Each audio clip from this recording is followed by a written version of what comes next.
England, 1825.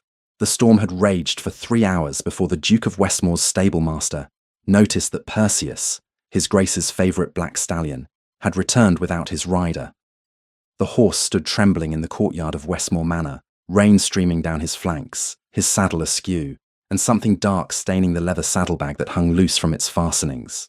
Gabriel Torriston, Duke of Westmore, was roused from his study by the urgent knocking of his headgroom. At 2:30, Gabriel had learned to distinguish between ordinary household matters and genuine emergencies. The look on the older man's face told him this was decidedly the latter. "Your Grace," the groom said, his weathered face pale in the lamplight, "Perseus has returned." Alone. Gabriel was down the stairs and across the entrance hall before the man finished speaking. He had ridden Perseus that morning to inspect the northern boundaries of his Kent estate, but the horse had been stabled hours ago. No one should have taken him out, least of all in weather such as this. In the courtyard, rain lashed against the cobblestones as Gabriel approached the agitated stallion. Perseus was ordinarily the steadiest of mounts, but now his eyes rolled white with distress. Gabriel placed a calming hand on the horse's neck, speaking low and soothing, before turning his attention to the saddlebag. His fingers stilled as he drew out the contents. Papers, rolled and bound with twine, their edges dark with moisture and something else. Blood. And beneath them, a woman's riding glove, delicate kidskin leather soaked through with crimson. "Bring lanterns," Gabriel commanded, his voice cutting through the sound of the storm. "And fetch Mr. Thornton. Tell him to gather 6 men who know the estate well. We ride immediately." The stablemaster hesitated. "Your Grace, in this weather—" "Someone is injured and alone in the dark," Gabriel interrupted, his tone brooking no argument. "Every moment we delay reduces the chance of finding them alive." As his men assembled, Gabriel unrolled one of the blood-stained papers. Even in the dim light, he recognized it immediately. A map. Not just any map, but an extraordinarily detailed survey of his own lands, showing features and boundaries with a precision that exceeded anything in his library. In the corner, executed in a neat, precise hand, was a notation: Northern Sector, Commissioned Survey, S. Langford. Langford. The name was unfamiliar, though Gabriel's elderly steward had mentioned something weeks ago about engaging a cartographer to update the estate maps. Gabriel had been occupied with parliamentary matters and had approved the expense without further inquiry. Now he wished he had paid closer attention. "The maps show the route," Gabriel told his men once they were mounted. "Whoever drew these knew the land well. We follow the survey markers." They rode north through sheets of rain, lanterns casting wavering circles of light across the darkness. Gabriel studied the maps as they went, noting the methodical progression of the survey work. The cartographer had been thorough, documenting not just property boundaries, but also old wells, abandoned structures, and natural landmarks. It was one such landmark, a tumble-down stone barn that had once served the tenant farms, that Gabriel recognized from the most recent map. The structure appeared at the edge of the surveyed area, marked with a small notation that read, "Potential shelter, sound roof." "There," Gabriel called to his men, pointing toward the dark shape barely visible through the rain. They found her inside, collapsed against a pile of rotting hay bales, her face nearly as pale as the linen shirt she wore beneath a man's riding coat. A woman, perhaps 26, with dark hair plastered to her face by rain and fever sweat.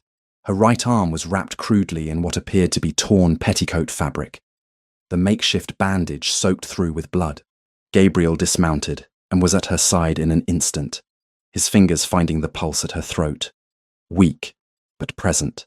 "Miss Langford," he said clearly, hoping the use of the name from the maps might penetrate her unconscious state. "Can you hear me?" Her eyelids fluttered, and for a moment, green eyes fixed on his face with startling clarity, before clouding again with confusion.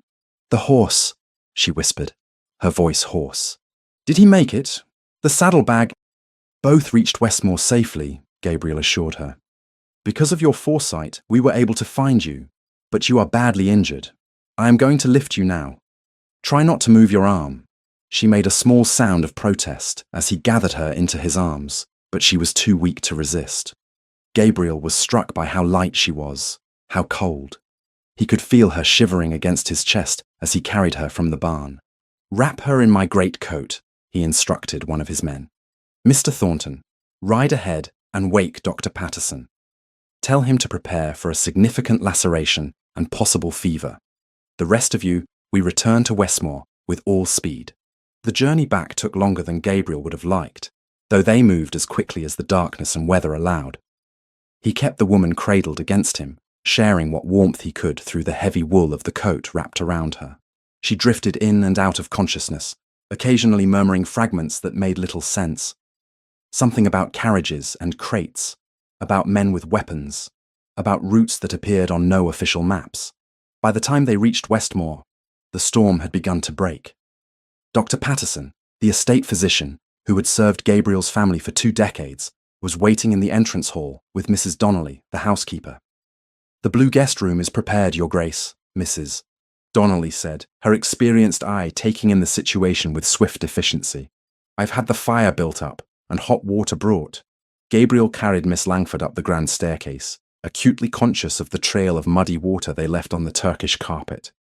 Such concerns seemed trivial compared to the woman's labored breathing and the alarming pallor of her skin. In the prepared guest room, he laid her carefully on the bed while Dr. Patterson began his examination.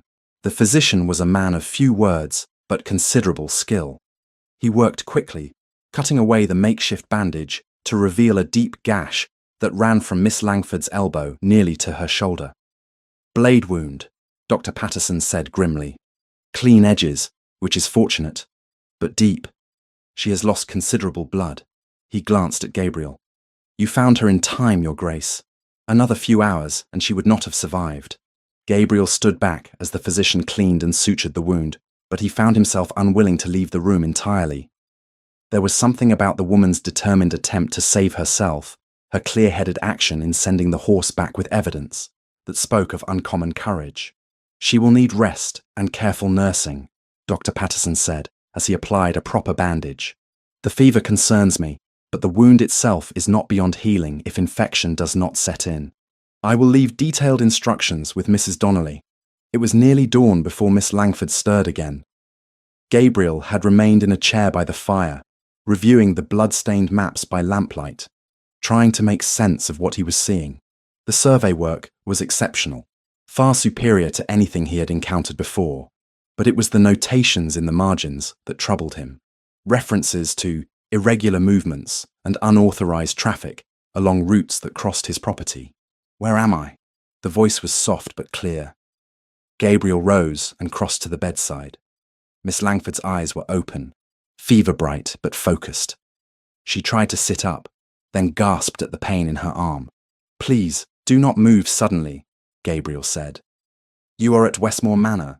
I am Gabriel Torreston. I believe you were conducting a survey of my lands when you were attacked." Recognition flickered across her face. "Your Grace." She attempted a curtsy from her prone position, which would have been amusing under different circumstances. "Forgive me. I did not expect to meet you in this condition, or at all, truly. Your steward engaged my services by correspondence." "So I understand," Gabriel said. "Mr. Thornton mentioned the commission, though I confess I approved it without realizing I had engaged a woman cartographer. Your work name is rather ambiguous." A faint color touched her pale cheeks. "By design, Your Grace. Few gentlemen will hire a female surveyor, regardless of skill." "Their loss," Gabriel said simply. "Your maps are extraordinary. But tell me, Miss Langford, what happened to you? Who did this?" She was silent for a moment, as though weighing how much to reveal. Finally, she said, "I was completing the northern section of your estate, near the boundary with Lord Kemmer's Sussex properties. It was late afternoon, and I had climbed to higher ground to take elevation measurements. From that vantage, I could see down into a valley that spans both estates." She paused, accepting the glass of water Gabriel offered. Her hand trembled slightly as she drank. "I saw carriages," she continued. 6 of them, moving in formation along a route that appears on no road map. They were heavily loaded and guarded by armed outriders. The movements seemed coordinated, purposeful. It struck me as unusual enough to note in my survey records. "And someone saw you observing them," Gabriel guessed. Miss Langford nodded. 3 men rode up the slope. They demanded to know who I was and what I was doing. When I explained I was conducting a legitimate survey, they became aggressive. One seized my survey case. Another grabbed for my horse. I managed to break free, but one of them drew a knife. Her fingers moved unconsciously to her bandaged arm. I defended myself as best I could, but there were 3 of them. In the struggle, I was cut. How did you escape? I did not entirely, she admitted. But my horse, your Perseus, is a brave creature. When I managed to climb into the saddle, he responded immediately. We outran them initially, but they pursued. I knew I could not lead them back to my lodgings, so I released Perseus with my saddlebag containing the survey maps and evidence of what I had seen, hoping he would return home. Then I took shelter in that barn, trying to staunch the bleeding until help arrived. Gabriel felt a surge of admiration for her quick thinking. You risked your life to preserve those maps. The maps represent weeks of work, Miss Langford said. But more importantly, they document something illegal occurring on your lands, Your Grace. Those men did not react like honest travelers who had taken a wrong turn. They reacted like criminals protecting a secret. Gabriel returned to the table where he had spread the maps. Show me exactly where this occurred. Despite her obvious pain and exhaustion, Miss Langford rose carefully from the bed, steadying herself against the bedpost before crossing to join him. She studied the maps for a moment, then placed her finger on a specific location. Here, this valley, where the boundary between Westmore and Lord Kemmer's estate becomes unclear due to the old forest. Gabriel examined the area closely. He knew the location, though he rarely rode that far north. It was rough country, heavily wooded, difficult terrain, ideal for concealing movement. Lord Kemmer, he said slowly, is a respected merchant. He deals in textiles and spices, imported from the continent. But I have always found him rather evasive, perhaps with good reason, Miss Langford said quietly. A knock at the door interrupted them. Mrs. Donnelly entered with a breakfast tray, her motherly expression shifting to disapproval when she saw her patient out of bed. Miss Langford, Dr. Patterson was most specific about rest, the housekeeper chided gently. Mrs. Donnelly is correct, Gabriel said. You must recover your strength. We will have time to discuss this matter further once you have rested and eaten. Miss Langford looked as though she might argue, but another wave of pain or fatigue seemed to pass through her, and she allowed Mrs. Donnelly to guide her back to bed. Your Grace, she said as Gabriel moved toward the door. My assistant, Hugh Mercer. He is in Manchester, delivering completed survey work to a client. He will be expecting my correspondence. If I do not write to him soon, he will worry. I will ensure a message is sent, Gabriel promised. Rest now, Miss Langford. You are safe here. As he left the room, Gabriel's mind was already working through the implications of what he had learned. A woman cartographer with exceptional skill, attacked for witnessing something she should not have seen. A neighbouring landowner whose legitimate business might conceal something far less innocent. And maps that suggested organised illegal activity crossing his own estate. The dawn light was breaking over Westmore's gardens as Gabriel made his way to his study. He would need to investigate carefully, discreetly. But one thing was certain. Miss Sophie Langford had stumbled into something dangerous. And until they understood exactly what, she would need protection. He found himself hoping she would accept his hospitality for as long as necessary, not merely for her safety, though that was paramount, but because, in the brief conversation they had shared, he had glimpsed a mind as sharp as any he had encountered in London's drawing rooms or Parliament's chambers. A mind, moreover, that belonged to a woman brave enough to face down 3 armed men and clever enough to ensure the evidence of their crime survived even if she did not. Gabriel settled at his desk and drew out fresh paper. He had letters to write, to his solicitor in London, to certain contacts who might have information about Lord Kemmer's business dealings, and to Hugh Mercer in Manchester, assuring him that his employer was injured but safe, and asking him to return to Kent at his earliest convenience. The maps lay spread before him, bloodstained but legible, evidence of a mystery that demanded solving, and perhaps, Gabriel thought as he dipped his pen in ink, the beginning of something he had not expected to find. Not merely a puzzle to unravel, but a person whose courage and intelligence matched his own careful deliberation. Outside, the storm had passed. leaving the morning clean and bright. But Gabriel suspected that the true tempest was only beginning. The first week of Sophie's recovery passed with agonizing slowness for someone accustomed to spending her days outdoors, measuring distances and calculating elevations. Dr. Patterson visited daily, pronouncing himself cautiously satisfied with the healing of her wound, though he insisted she remain at Westmore for at least a fortnight. Gabriel found himself drawn to the blue guest room more frequently than propriety strictly warranted, though he justified each visit with some practical concern. The maps required clarification. Sophie's account of the attack needed details for his correspondence with the magistrate. Her comfort and care were his responsibility as host. The truth, which he was not quite ready to acknowledge, was that he simply enjoyed her company. On the third morning, he found her seated by the window, sketching in a leather-bound notebook that Mrs. Donnelly had provided at her request. Her injured arm rested in a sling, but her left hand moved with surprising dexterity across the page. "You are ambidextrous," Gabriel observed as he entered. Sophie glanced up, a faint smile touching her lips. "A necessary skill for a cartographer, Your Grace. One cannot always position oneself ideally for drawing, and weather conditions often demand speed over elegance." "May I see?" She hesitated, then turned the notebook so he could view the sketch. It was a detailed rendering of Westmore's south facade, executed with remarkable precision, despite being drawn with her non-dominant hand. "You have captured it exactly," Gabriel said, genuinely impressed. "Even to the ivy pattern on the eastern corner." "I observe carefully," Sophie replied. "It is the foundation of good surveying.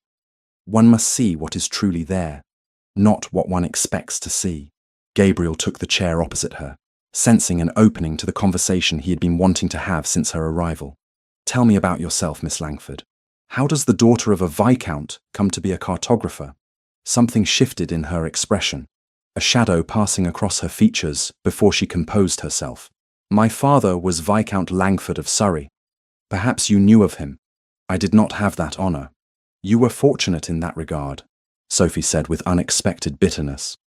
"My father was a good man in many ways, but he possessed an unfortunate weakness for investments that promised much and delivered nothing. Railway schemes that never laid track. Mining ventures in lands that held no ore. By the time I was 20, our estate was mortgaged beyond recovery." She set down her pencil, her gaze distant. "My mother had died when I was 15. I have a younger brother, Timothy, who was 18 when father passed 3 years ago. The creditors took everything. The house, the lands, even mother's jewellery. Timothy and I were left with a small inheritance from our maternal grandmother, enough to rent a modest cottage and live simply if we were careful." "I am sorry," Gabriel said quietly. "That must have been extraordinarily difficult." Sophie shrugged, though the gesture was not as casual as she likely intended. "We were fortunate compared to many. We had our health and our wits. Timothy found employment as a clerk in a solicitor's office in the village near our cottage. He has a fine hand and a quick mind for legal matters." "And you found employment as a cartographer?" "Not immediately," Sophie admitted. "At first, I had no profession at all. I had been educated as a gentleman's daughter. I could paint watercolours, play the pianoforte adequately, speak French and Italian, and manage a household. None of which generates income when one has no household to manage and no prospects of marriage." Gabriel noted the matter-of-fact tone in which she spoke of having no marriage prospects, as though it were simply an accepted reality rather than something that might cause distress.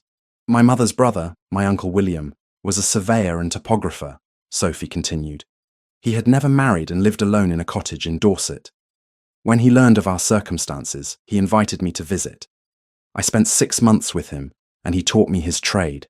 At first, I think he merely wished to provide me some occupation to distract from our losses. But he discovered I had an aptitude for the work." "More than an aptitude," Gabriel interjected. "Your surveys are exceptional."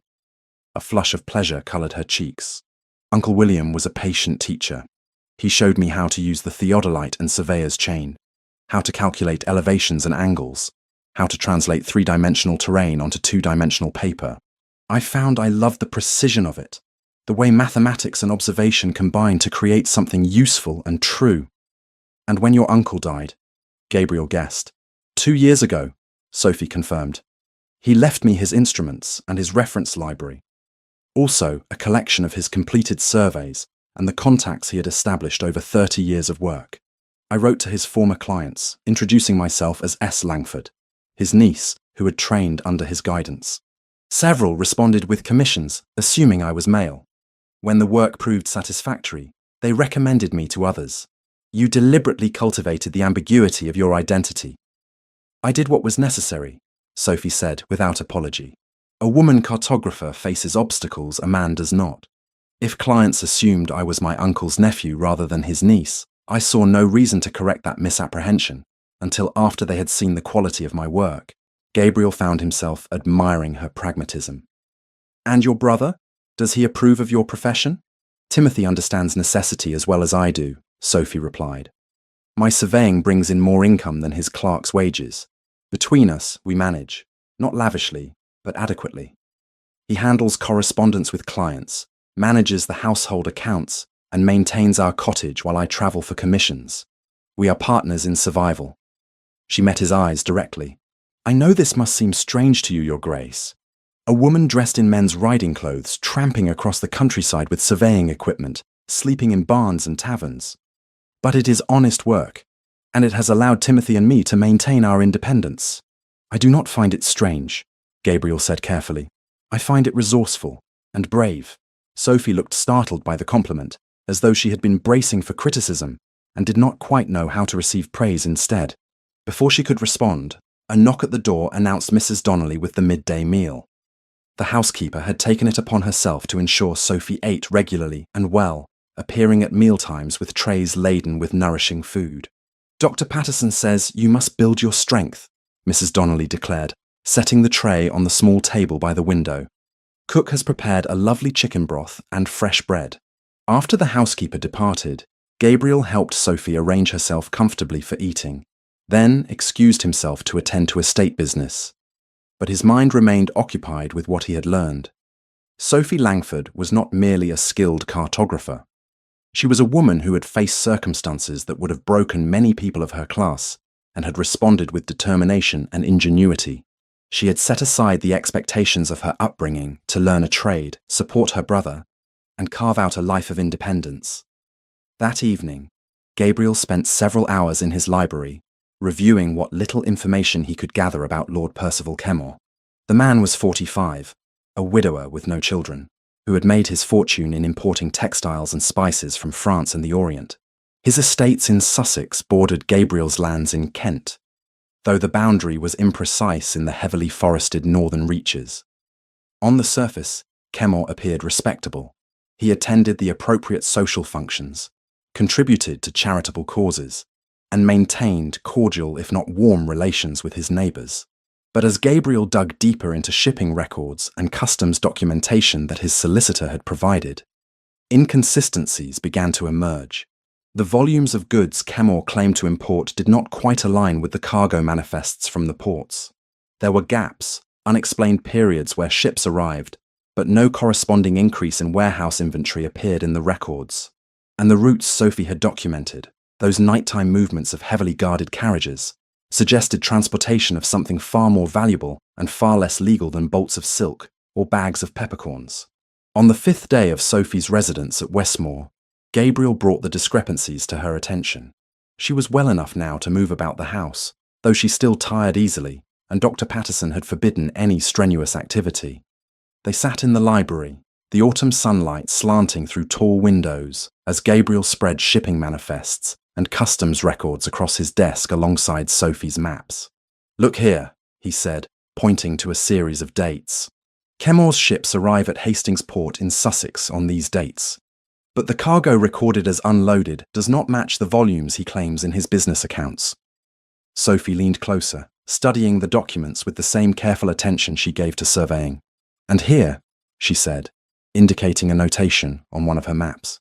On this date, I observed unusual activity. 6 carriages moving at night along this route between his Sussex property and the Kent border. The timing aligns, Gabriel observed.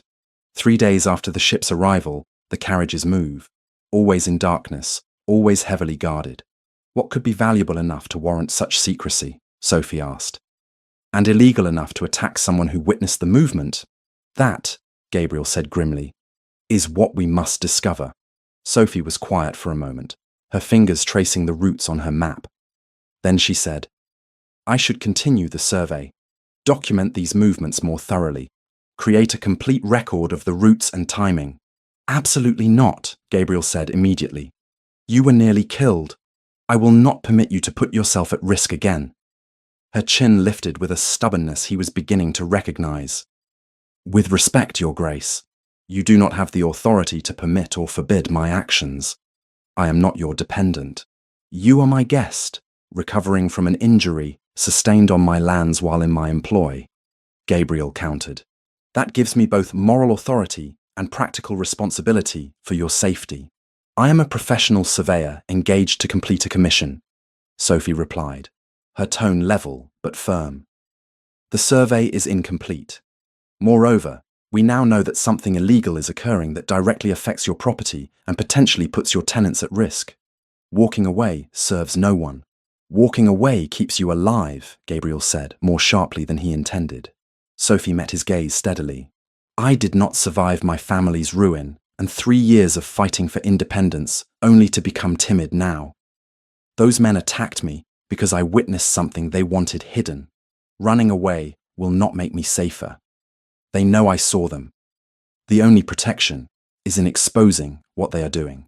Gabriel recognized the logic in her argument, even as every instinct rebelled against it. Then we investigate carefully and methodically, not alone in the field where you are vulnerable, but from here, where you have resources and protection. He could see her weighing his words, the pragmatist in her acknowledging the sense, even as her pride bristled at accepting limitations. I have written to your assistant, Mr. Mercer, Gabriel continued. I explained that you were injured during your survey work and are recovering at Westmore. I asked him to return from Manchester as soon as his current business allows. He should arrive within 4 or 5 days. Hugh will be furious with himself for not being here, Sophie said quietly. He takes his role as my protector seriously, too seriously sometimes. A man who has seen combat learns to be cautious, Gabriel observed. Your brother mentioned in his last letter that Mr. Mercer served in the Peninsular War. He served under many commanders, Sophie said. Perhaps even under your father. Gabriel felt a flicker of surprise. My father was Colonel Torreston before he inherited the dukedom. He commanded a regiment at Salamanca. Then Hugh almost certainly knew him, Sophie said. He speaks highly of the officers he served under. He has been with Timothy and me for 2 years now, since shortly after Uncle William died. He appeared one day, saying he had heard William's niece was continuing his surveying work and might have need of someone who could manage the practical difficulties of a woman travelling alone. A fortunate connection, Gabriel remarked. A life-saving one, on several occasions, Sophie admitted. Hugh is the reason I have been able to maintain this profession. He handles the arrangements with innkeepers and livery stables, deflects unwanted attention, and ensures I can focus on the surveying, rather than constantly defending my right to do it. A thought occurred to Gabriel. Your brother, Timothy, where is he currently? At our cottage in Surrey. Sophie replied. He will be managing correspondence with clients and wondering why I have not written in nearly a week. I should send him a letter, explaining what has happened.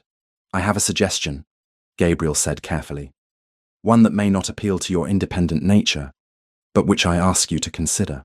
Remain here at Westmore as my guest until we have resolved this matter with Kemmore. Allow me to send for your brother to join you, so he is not isolated and potentially vulnerable if Kemmore's men learn you survived and go searching for you. Sophie's expression became guarded. You are asking me to bring my brother into potential danger. I am suggesting that he might be safer here, under my protection, than alone in a cottage if men with violent intentions come looking for his sister, Gabriel said. But I also believe there is wisdom in maintaining appearances. If Timothy continues his normal routines, traveling to his employment, managing your household, it suggests that you are simply away on an extended commission, which is, in fact, the truth. We gain time to investigate without alerting Kemmore that we suspect anything beyond a surveying project. He could see her turning the idea over, examining it from multiple angles as she would a complex survey calculation. Timothy would need convincing, she said finally. He is protective of me, as I am of him. He will not like the idea that I was attacked. Then tell him the truth. But assure him that you are safe and recovering, Gabriel said. Invite him to visit once Mr. Mercer has returned. Between the three of you and my household's resources, we can continue investigating while ensuring everyone's safety. Sophie was silent for a long moment. Then she nodded slowly. I will write to Timothy tonight, and to Hugh, adding my own assurances to yours that I am well. Thank you, Gabriel said, feeling relief he had not quite expected. As Sophie rose to return to her room to rest before dinner, she paused at the library door. Your Grace, why are you doing this? You could simply hire another cartographer to complete the survey. Send me away with compensation for my injury and be done with the entire affair. Gabriel considered his answer carefully. Because you are right, that whatever Kemor is doing affects my lands and potentially my people.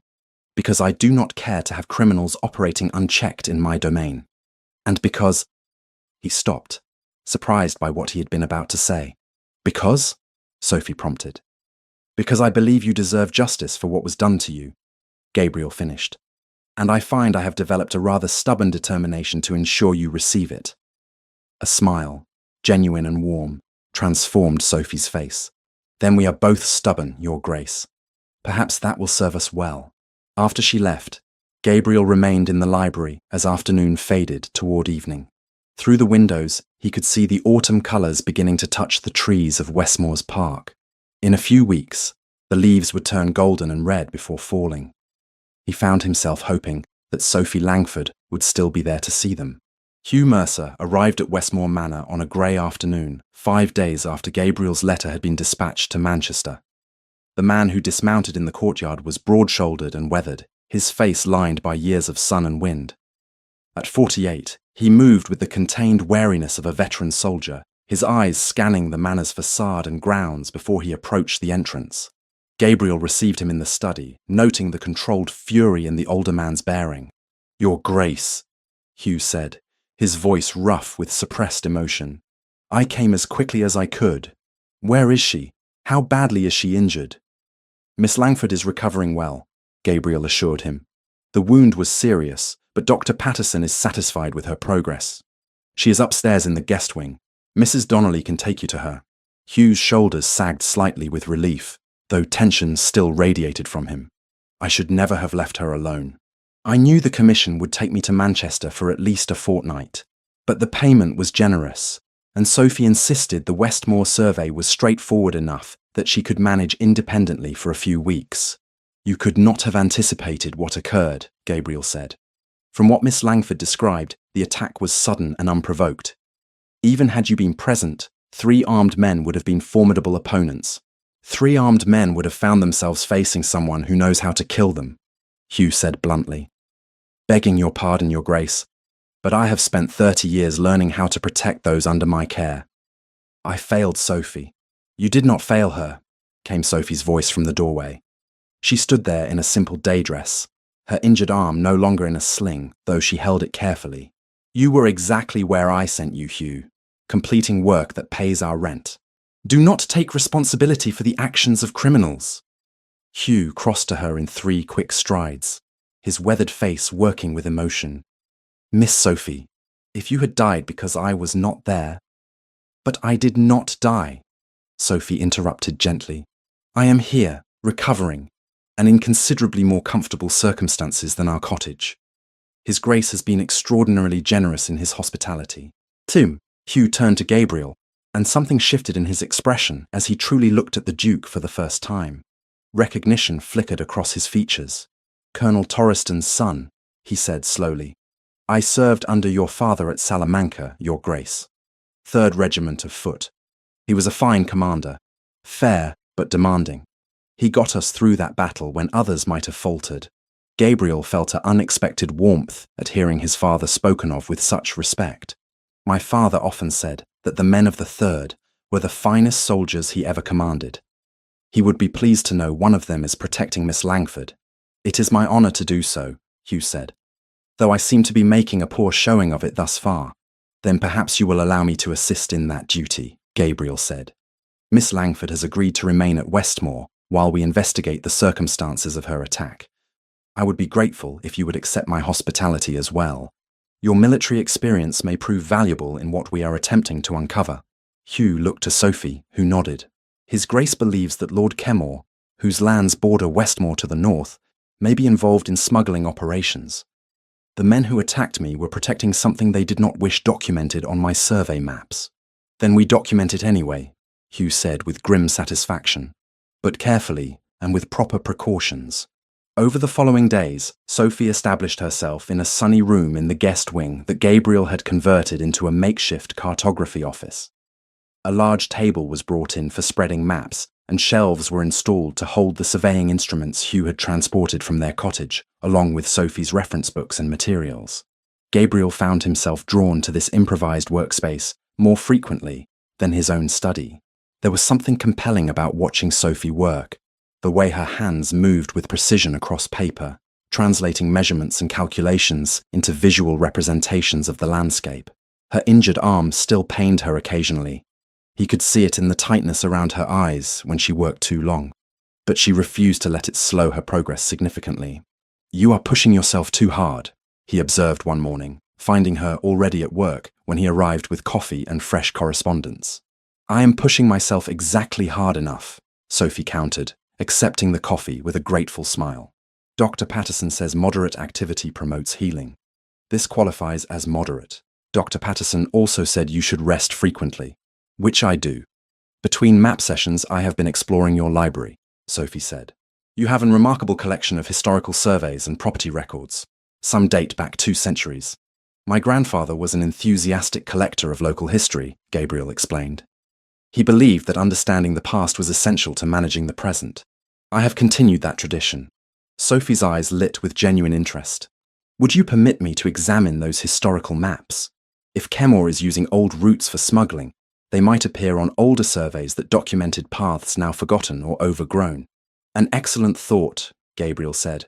"I will have the relevant volumes brought up from the archive room."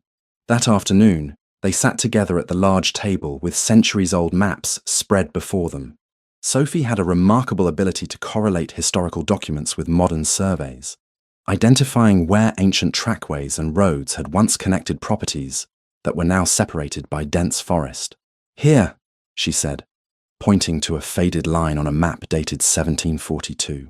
"This shows a merchant road that ran between Kent and Sussex. It fell into disuse when the main coaching road was built 20 miles south, but the path itself would still exist. Trees would have grown over it, but the underlying route through the valleys would remain the most efficient way to move heavy wagons." Gabriel studied the old map, then compared it to Sophie's modern survey. "And it passes directly through this section, where you observed the nighttime convoy." "Exactly. They are not creating new routes. They are reviving old ones that appear on no current maps and which most people have forgotten entirely." Over the next 2 weeks, a pattern emerged. Working together, often late into the evening, they documented a network of forgotten medieval paths that connected Kenmore's Sussex properties to various points in Kent and beyond. Sophie's cartographic expertise, combined with Gabriel's knowledge of local history and property ownership, created a detailed picture of how goods could be moved illicitly across the region. Sophie proved to be an excellent teacher, patiently explaining the principles of topographic surveying to Gabriel, how elevation lines indicated the shape of terrain, how water features could be used to triangulate positions, how shadows and vegetation patterns revealed underlying geological features. In turn, Gabriel shared what he knew of the families and properties that had occupied the region for generations, which estates had declined and been absorbed by neighbours, where old boundary disputes had left sections of land in legal ambiguity, which landowners were struggling financially and might be vulnerable to offers from someone like Kenmore. "You have a natural aptitude for this work," Sophie told him one evening as they reviewed the day's progress. "You think systematically, seeing how individual pieces fit into larger patterns. I suspect that skill comes from managing estates and navigating Parliament," Gabriel replied. "Both require understanding how seemingly unrelated elements connect to create a functional whole." They were developing an easy rhythm of collaboration, their different areas of expertise complementing each other naturally. Gabriel found himself looking forward to their working sessions with an anticipation that had little to do with the investigation itself and much to do with the pleasure of Sophie's company. She was unlike any woman he had known in London society. There was no artifice in her, no careful calculation of what to say or how to present herself. She spoke her mind directly, engaged with ideas rather than social pleasantries, and treated him as an intellectual equal rather than a title to be flattered or manipulated. The breakthrough came on the 14th day after Hugh's arrival. A rider from Gabriel's solicitor in London delivered a packet of correspondence that had been intercepted through means Gabriel chose not to examine too closely. Among the letters was one addressed to Lord Kenmore, written in a coded script that consisted of numbers and symbols rather than words. "Can you make sense of this?" Gabriel asked Sophie, spreading the letter before her. She studied it intently, her finger tracing the patterns. "It is a substitution cipher, but not a simple alphabetic one. See how certain symbols repeat in positions that suggest geographical coordinates? You can read it. Not immediately, but I can decode it," Sophie said, her voice taking on the focused intensity she displayed when confronting a complex surveying problem. Cartographers sometimes use similar systems to encode sensitive information about defensive positions or valuable resources. If I assume these number sequences represent map coordinates and work backwards from there. She spent the next several hours at the table, filling pages with calculations and cross-references. Hugh brought her meals that she consumed absently without looking up. Gabriel watched, fascinated by the workings of her analytical mind. Finally, as the sun set beyond the windows, Sophie sat back with an expression of grim satisfaction. "I have it," she announced, or enough of it to understand the essential message. "This letter confirms a shipment arriving at Hastings Port in Sussex 3 weeks from now, but it is not textiles or spices." "What then?" Gabriel asked, though he suspected he already knew. "Arms," Sophie said flatly. "French manufactured muskets and pistols. And something else, documents, identity papers and travel permits. Forged, presumably, for criminals seeking to establish false identities or flee justice." Gabriel felt cold anger settle in his chest. Kenmore is not merely a smuggler avoiding customs duties. He is arming criminals and helping them evade the law. "So it would appear," Sophie agreed. The letter also references previous successful transactions and mentions expanding operations to include a new partner in Cornwall. This is not an isolated incident. It is an established criminal enterprise. Hugh, who had been standing silently near the door, spoke for the first time. "We need to inform the authorities, the magistrate in London, or someone with the power to mobilize soldiers." "Agreed," Gabriel said. "But we need irrefutable evidence. A decoded letter and survey maps showing old routes are suggestive, but not conclusive. We need to document the actual shipment arriving, the goods being transferred, the routes being used." "That will require observation of the actual criminal activity," Sophie said, "which means being present when the shipment arrives in 3 weeks. "Absolutely not," Gabriel said immediately. "You have already been attacked once. I will not permit you to put yourself at risk again."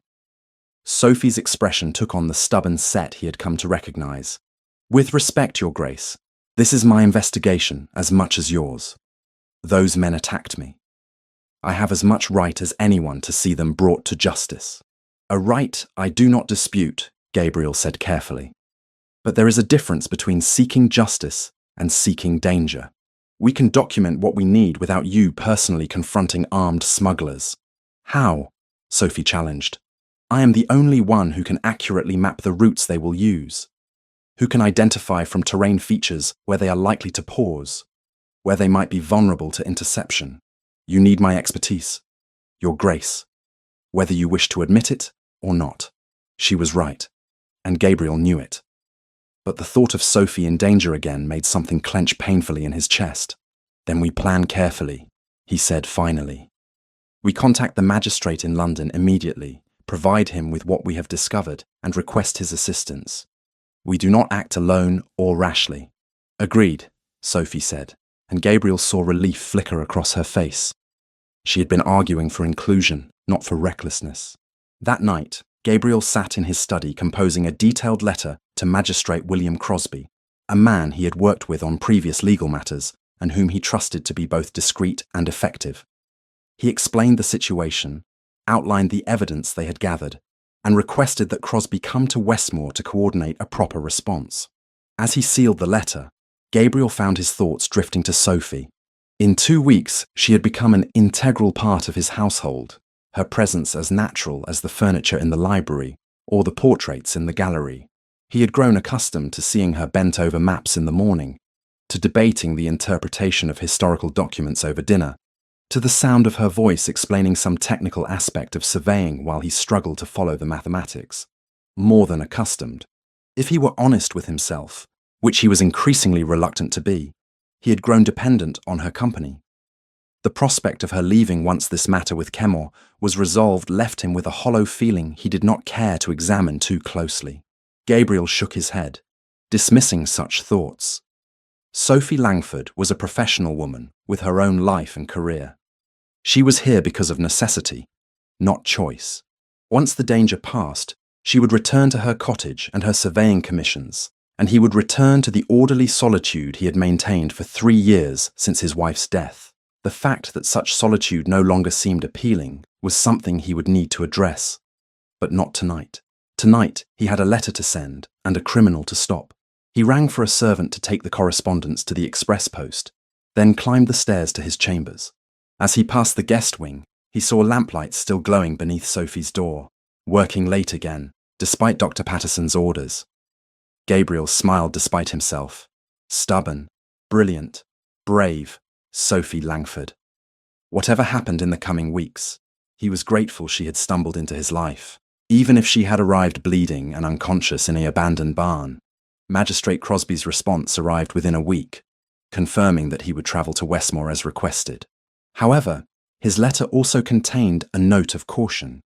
Without physical evidence of the smuggling operation itself, documenting the actual routes and storage locations, any legal action would be vulnerable to challenge by a man of Lord Kemor's wealth and social standing.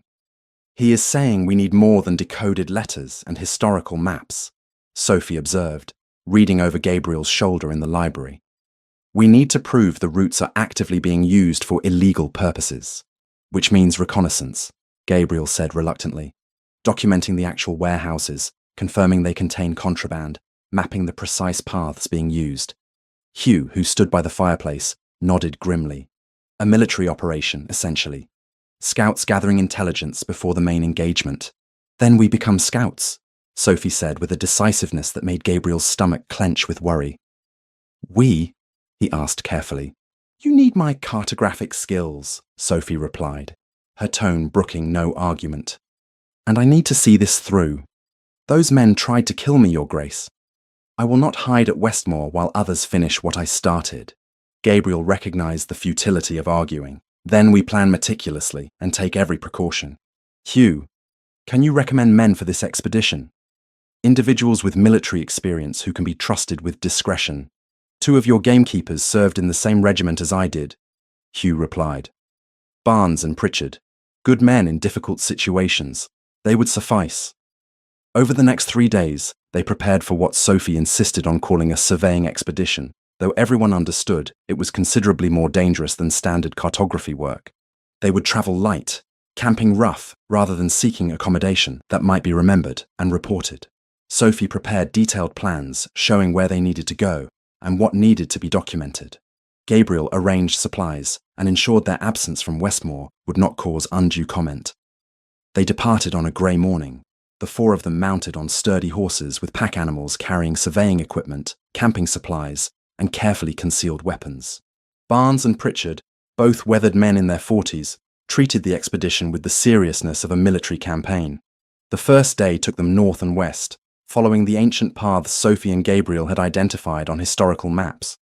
The routes were barely visible, overgrown with decades of vegetation, but the underlying geography remained unchanged.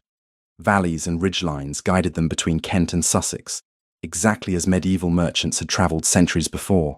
Sophie documented everything, sketching landmarks and measuring distances with the methodical precision Gabriel had come to admire. Her injured arm still troubled her occasionally. He noticed how she favoured it when fatigue set in, how she sometimes paused to flex her fingers as though testing for pain.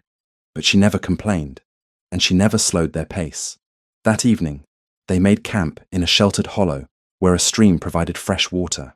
As Hugh and the gamekeepers saw to the horses and prepared a simple meal, Gabriel found himself sitting beside Sophie while she reviewed the day's observations by firelight. "You are in pain," he said quietly, nodding toward her arm. "Manageable pain," Sophie replied without looking up from her notes. "Dr. Patterson warned me the muscle would be tender for some weeks yet. It does not impair my work. Nevertheless, you should rest it when possible." Sophie finally raised her eyes to meet his. In the flickering firelight, her face was half in shadow, her expression difficult to read. "Your Grace, I appreciate your concern. Truly. But I have been managing my own welfare for 3 years now. I understand my limitations. I do not doubt your competence," Gabriel said carefully. "But accepting help is not an admission of weakness." Something softened in her expression. "No, you are right. Forgive me. I have grown so accustomed to proving myself capable that I sometimes forget there is a difference between independence and stubbornness. A distinction I also struggle with," Gabriel admitted, surprising himself with the honesty. Sophie smiled, genuine warmth lighting her features. "Then perhaps we are well matched in our flaws, Your Grace." The words hung between them, carrying implications neither seemed quite ready to address. Gabriel found himself intensely aware of her proximity. The way the firelight caught copper highlights in her dark hair, the intelligence in her green eyes. The moment was broken by Hugh's arrival with tin plates of stew and bread. They ate in companionable silence, too tired for extensive conversation, before spreading bedrolls around the fire for the night. The second and third days followed a similar pattern. They mapped 2 of the 3 warehouses Sophie had identified from the historical routes. Both were located in abandoned properties, structures that had once served legitimate purposes, but now stood empty and forgotten. Yet clear signs of recent use were visible. Fresh wheel ruts in the muddy approaches, disturbed vegetation where crates had been stacked. The warehouses themselves showed evidence of occupation. Oil lamps recently burned, straw spread on floors to cushion valuable cargo. "This one has been used within the past fortnight," Sophie said as they examined the second warehouse on the 3rd afternoon. "See how the oil in this lamp has not completely evaporated, and these boot prints in the dust are crisp, not softened by settling." Gabriel studied the evidence, impressed by her observational skills. "Can you determine how many men were here?" Sophie crouched to examine the floor more closely. "At least 6, based on the variety of boot prints. Possibly more. They moved heavy crates. See the scrape marks. And they were here for several hours, long enough to rest and eat." She pointed to apple cores in a corner, not yet fully rotted. "Waiting for darkness to move the goods onward," Hugh suggested. "Standard smuggling practice. Transfer cargo during daylight to less conspicuous locations, then make the final transport at night when fewer eyes might witness." They documented everything, Sophie sketching the warehouse layout and surrounding terrain, while Gabriel wrote detailed descriptions of what they observed. By the time they finished, the sun was setting, painting the sky in shades of orange and purple. "The third warehouse is another 4 hours north," Sophie said, consulting her maps. "We could reach it tonight, but attempting to approach in darkness would be risky. Better to camp here and investigate at first light." They found a sheltered spot a mile from the warehouse, hidden by dense trees and positioned where they could observe anyone approaching along the path. That night they kept watch in shifts, Hugh and the gamekeepers taking turns, while Gabriel insisted that Sophie rest fully to preserve her strength. But Gabriel found himself unable to sleep when his watch came. The expedition had gone smoothly, thus far. Perhaps too smoothly. They had encountered no patrols, seen no evidence of Kemor's men. Either they had been fortunate, or they were being observed without realizing it. The 4th morning dawned misty and cool. They broke camp quickly, eating cold provisions rather than lighting a fire that might be seen. The approach to the 3rd warehouse required careful navigation through terrain that provided little cover. They left the horses tethered in a thicket and proceeded on foot, moving quietly through the undergrowth. The warehouse appeared suddenly through the morning mist, larger than the previous 2 and better maintained. This was clearly a more significant facility in Kemor's operation. Sophie immediately began documenting the structure, her pencil moving rapidly across paper as she captured details of the building and its approaches. Gabriel was watching her work, admiring the speed and accuracy of her sketching. when Hugh hissed a warning. "Riders! Coming fast!" They had mere seconds to react. Gabriel grabbed Sophie's arm, pulling her toward a tumble-down stone wall that had once marked a property boundary. Hugh and the gamekeepers scattered in different directions, seeking whatever cover the terrain offered. Gabriel and Sophie pressed themselves against the far side of the wall, the ancient stones barely tall enough to conceal them if they remained absolutely still and low. Through gaps in the stonework, Gabriel could see 4 mounted men approaching the warehouse. They wore rough clothing, serviceable rather than fine, and all carried weapons openly. "Kemor's patrol," Sophie breathed, her voice barely audible, even though her lips were inches from Gabriel's ear. They were trapped. The patrol would inspect the warehouse, and if they circled the building, they would almost certainly spot Gabriel and Sophie behind the inadequate cover of the wall. Gabriel's hand moved to the pistol concealed beneath his coat, though he desperately hoped he would not need to use it. The riders dismounted, tying their horses near the warehouse entrance. 2 entered the building, while the other 2 remained outside, their eyes scanning the surrounding area with the wariness of men who knew they were engaged in criminal activity. Gabriel felt Sophie's tension, the way she held herself absolutely motionless despite the cramped position. Her injured arm was pressed between them, and he could feel the slight tremor that suggested the position pained her. But she made no sound, no movement that might betray their presence.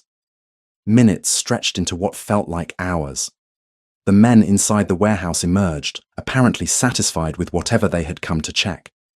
They mounted again, speaking in low voices Gabriel could not quite hear, then rode off in the direction from which they had come. Gabriel and Sophie remained frozen for several more minutes, ensuring the patrol was truly gone. Only when Hugh appeared from the tree line, signaling all clear, did Gabriel allow himself to move. "Are you injured?" he asked Sophie immediately, noting how stiffly she moved as she stood. "Only cramped," she assured him, though he saw her wince as she flexed her arm. "We were fortunate they did not conduct a thorough perimeter search." "Too fortunate," Hugh said grimly, joining them. They came, looked, and left quickly, almost as though they were simply checking that nothing had been disturbed, rather than searching for intruders. "Which means they do not suspect surveillance," Gabriel said. "That is to our advantage." Sophie had already returned to her documentation, sketching the warehouse with renewed urgency. "We should complete this and depart. That patrol may return, or another may come. We have been fortunate once. Fortune is not reliable." They finished the survey work quickly, confirming evidence of recent use similar to the other warehouses. Then they retreated carefully, moving through the forest rather than along the open paths, until they reached their horses. The return journey to Westmore took them through the afternoon and into evening. They pushed hard, wanting to put distance between themselves and Kemor's operations before stopping to rest. By the time they made camp that night, all 4 were exhausted. Gabriel found Sophie sitting apart from the fire after they had eaten, her journal open on her lap as she reviewed the day's notes by lamplight. "That was closer than I would have liked," he said, settling onto the ground beside her. "But we survived," Sophie replied, "and we have what we need. Complete documentation of the routes and warehouses. Evidence that will support legal action against Kemor. Evidence that nearly got us killed," Gabriel pointed out. Sophie closed her journal and turned to face him fully. "Your Grace, Gabriel, if I may use your given name for a moment, without formality. Today was dangerous, yes, but it was also necessary. You know as well as I do that without this documentation, Kemor would have continued operating with impunity. Sometimes risk is the price of justice." She was right, though Gabriel found himself wishing she were not. "I understand the necessity, but I find I am not as comfortable with that necessity as I once thought I would be." "Because it put me at risk?" Sophie asked perceptively. Gabriel hesitated, then decided honesty was warranted. "Yes, because it put you at risk. I have grown rather accustomed to your presence these past weeks.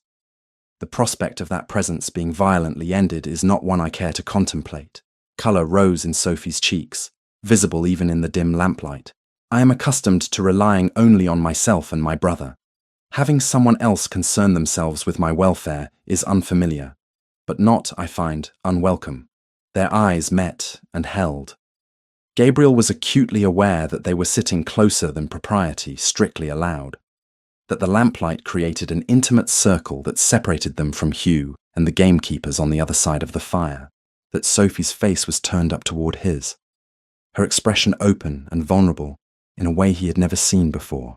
"Sophie," he said quietly, testing the sound of her name without the formal "Miss Langford."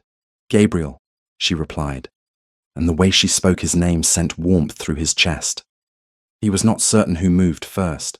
Perhaps they both did, drawn together by forces that had been building over weeks of working side by side, sharing ideas and efforts, learning to trust and rely on each other. His hand came up to cup her cheek, and she leaned into the touch. For a moment, they remained frozen in that position, poised on the edge of something that would change everything. Then, Hugh's voice calling that he was taking first watch broke the spell. Sophie drew back, and Gabriel let his hand fall, though he immediately regretted the loss of contact. "We should rest," Sophie said, her voice slightly unsteady. "Tomorrow will be another long day of travel." "Yes," Gabriel agreed, though what he wanted to say was something else entirely. They returned to Westmore the following afternoon, travel-stained and exhausted, but triumphant. Gabriel immediately dispatched his fastest messenger to London with a detailed report for Magistrate Crosby, including Sophie's completed maps and documentation. The reply came within 3 days. The magistrate would arrive at Westmore in 10 days, exactly 1 week before the anticipated shipment, accompanied by soldiers sufficient to intercept and arrest Kemmer and his organization. "We have done it," Sophie said when Gabriel shared the news. "We have given the authorities what they need to act." "You have done it," Gabriel corrected. "Without your cartographic expertise and courage, none of this would have been possible." Sophie smiled, but Gabriel noticed she appeared troubled. That evening, he found her in the library, staring out the window at Westmore's gardens rather than working on maps. "What concerns you?" he asked gently. Sophie turned to face him. "When this is finished, when Kemmer is arrested and the threat eliminated, I will need to leave Westmore, return to my cottage and my surveying commissions, resume my actual life. Is that what concerns you?" "Leaving?" "Yes," Sophie admitted, "which is foolish, because I have always known my time here was temporary. But somewhere in the past weeks, Westmore began to feel less like a refuge and more like home. And you began to feel less like an employer and more like—" She trailed off, seeming unable or unwilling to complete the thought. "More like what?" Gabriel prompted softly, moving closer. Sophie met his eyes. "More like someone I will miss desperately when I am gone." Gabriel took her hands in his, feeling the ink stains on her fingers, the calluses from holding surveying instruments. Working hands. Honest hands. Hands he had come to treasure. "Then perhaps you need not leave," he said. "Perhaps what began as temporary employment might become something more permanent, if you were willing." He saw understanding dawn in her eyes, followed quickly by uncertainty. "Your Grace, I am a cartographer without fortune or prospects. You are a duke. The disparity in our stations matters considerably less than the compatibility of our minds and hearts," Gabriel interrupted. "These weeks working beside you have been among the happiest of my adult life. You challenge me intellectually, match my determination, and make me laugh when I forget how. I do not wish to return to the solitude I maintained before you stumbled bleeding into my life. That is possibly the least romantic proposal I have ever heard," Sophie said, but she was smiling through tears that had begun to gather in her eyes. "Then allow me to improve upon it," Gabriel said, and kissed her. The week following their return from the reconnaissance expedition passed in a flurry of cartographic activity. Sophie worked with focused intensity, transforming field sketches and observations into polished maps, suitable for presentation to Magistrate Crosby. Each document was meticulously labelled, cross-referenced with written descriptions, and organised to present irrefutable evidence of Lord Kemmer's smuggling operation. Gabriel found himself dividing his time between his usual estate management duties and assisting Sophie with the documentation. He wrote detailed accounts of what they had witnessed, provided historical context for the routes and warehouses, and compiled the financial irregularities his solicitor had uncovered in Kemmer's shipping records. "This must be absolutely complete," Sophie said one afternoon, reviewing the assembled materials spread across the library table. "Kemmer will have access to excellent legal counsel. We cannot afford gaps or ambiguities that might be exploited to create reasonable doubt." "The evidence is overwhelming," Gabriel assured her. Between your cartographic documentation, the decoded correspondence, the financial discrepancies, and eyewitness accounts of the warehouses in active use, no jury could acquit him. I hope you are right, Sophie replied, though worry shadowed her eyes. Men of wealth and standing have escaped justice before on far more substantial evidence than this. Gabriel understood her concern. He had seen enough of the legal system to know that justice and the law did not always align perfectly. But he also had faith in Magistrate Crosby's competence and determination. Security at Westmore had been quietly but substantially increased. Gabriel had positioned additional gamekeepers along the estate boundaries, with instructions to report any unusual activity. The stable hands had been alerted to keep careful watch on the roads approaching the manor. Even the household staff, without being told specific reasons, understood that vigilance was required. It was this enhanced awareness that detected the visitor who arrived at the Langford cottage 3 days before the magistrate was expected. The message came from Mrs. Hewitt, an elderly widow who lived near Sophie and Timothy's rented cottage in Surrey. Gabriel had taken the precaution of asking the woman to keep watch over the property during Sophie's extended absence, compensating her generously for the service. Her letter, delivered by express rider, was brief but alarming. 3 rough-looking men came to your cottage yesterday evening, she had written in a shaky hand. They knocked aggressively, demanding to see Miss Langford. When your brother explained you were away on business, they became threatening. One grabbed Timothy and shook him quite violently, demanding to know where you had gone. Another searched the cottage, overturning furniture and scattering papers. Timothy managed to break free and ran to my house. The men followed, but did not force entry when I threatened to summon the constable. They left after perhaps an hour, but not before one told Timothy to tell his sister that Lord Kenmore does not appreciate interference in his affairs. Timothy is staying with me now.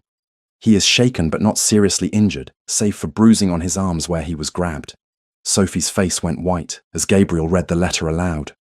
Her hands gripped the edge of the table so tightly her knuckles showed pale. Timothy, she whispered. They hurt Timothy because of me. They hurt Timothy because they are criminals protecting their illegal activities, Gabriel corrected firmly. This is not your fault, Sophie. Is it not? She turned to face him, anguish clear in her expression. I knew there was danger. I knew Kenmore's men were violent. Yet I continued investigating, putting my brother at risk by association. You could not have anticipated they would discover your identity and trace you to your home, Gabriel said. And Timothy is safe now. Mrs. Hewitt showed considerable courage in protecting him. But for how long will he be safe? Sophie asked. If Kenmore's men return with greater numbers, Mrs. Hewitt cannot protect him.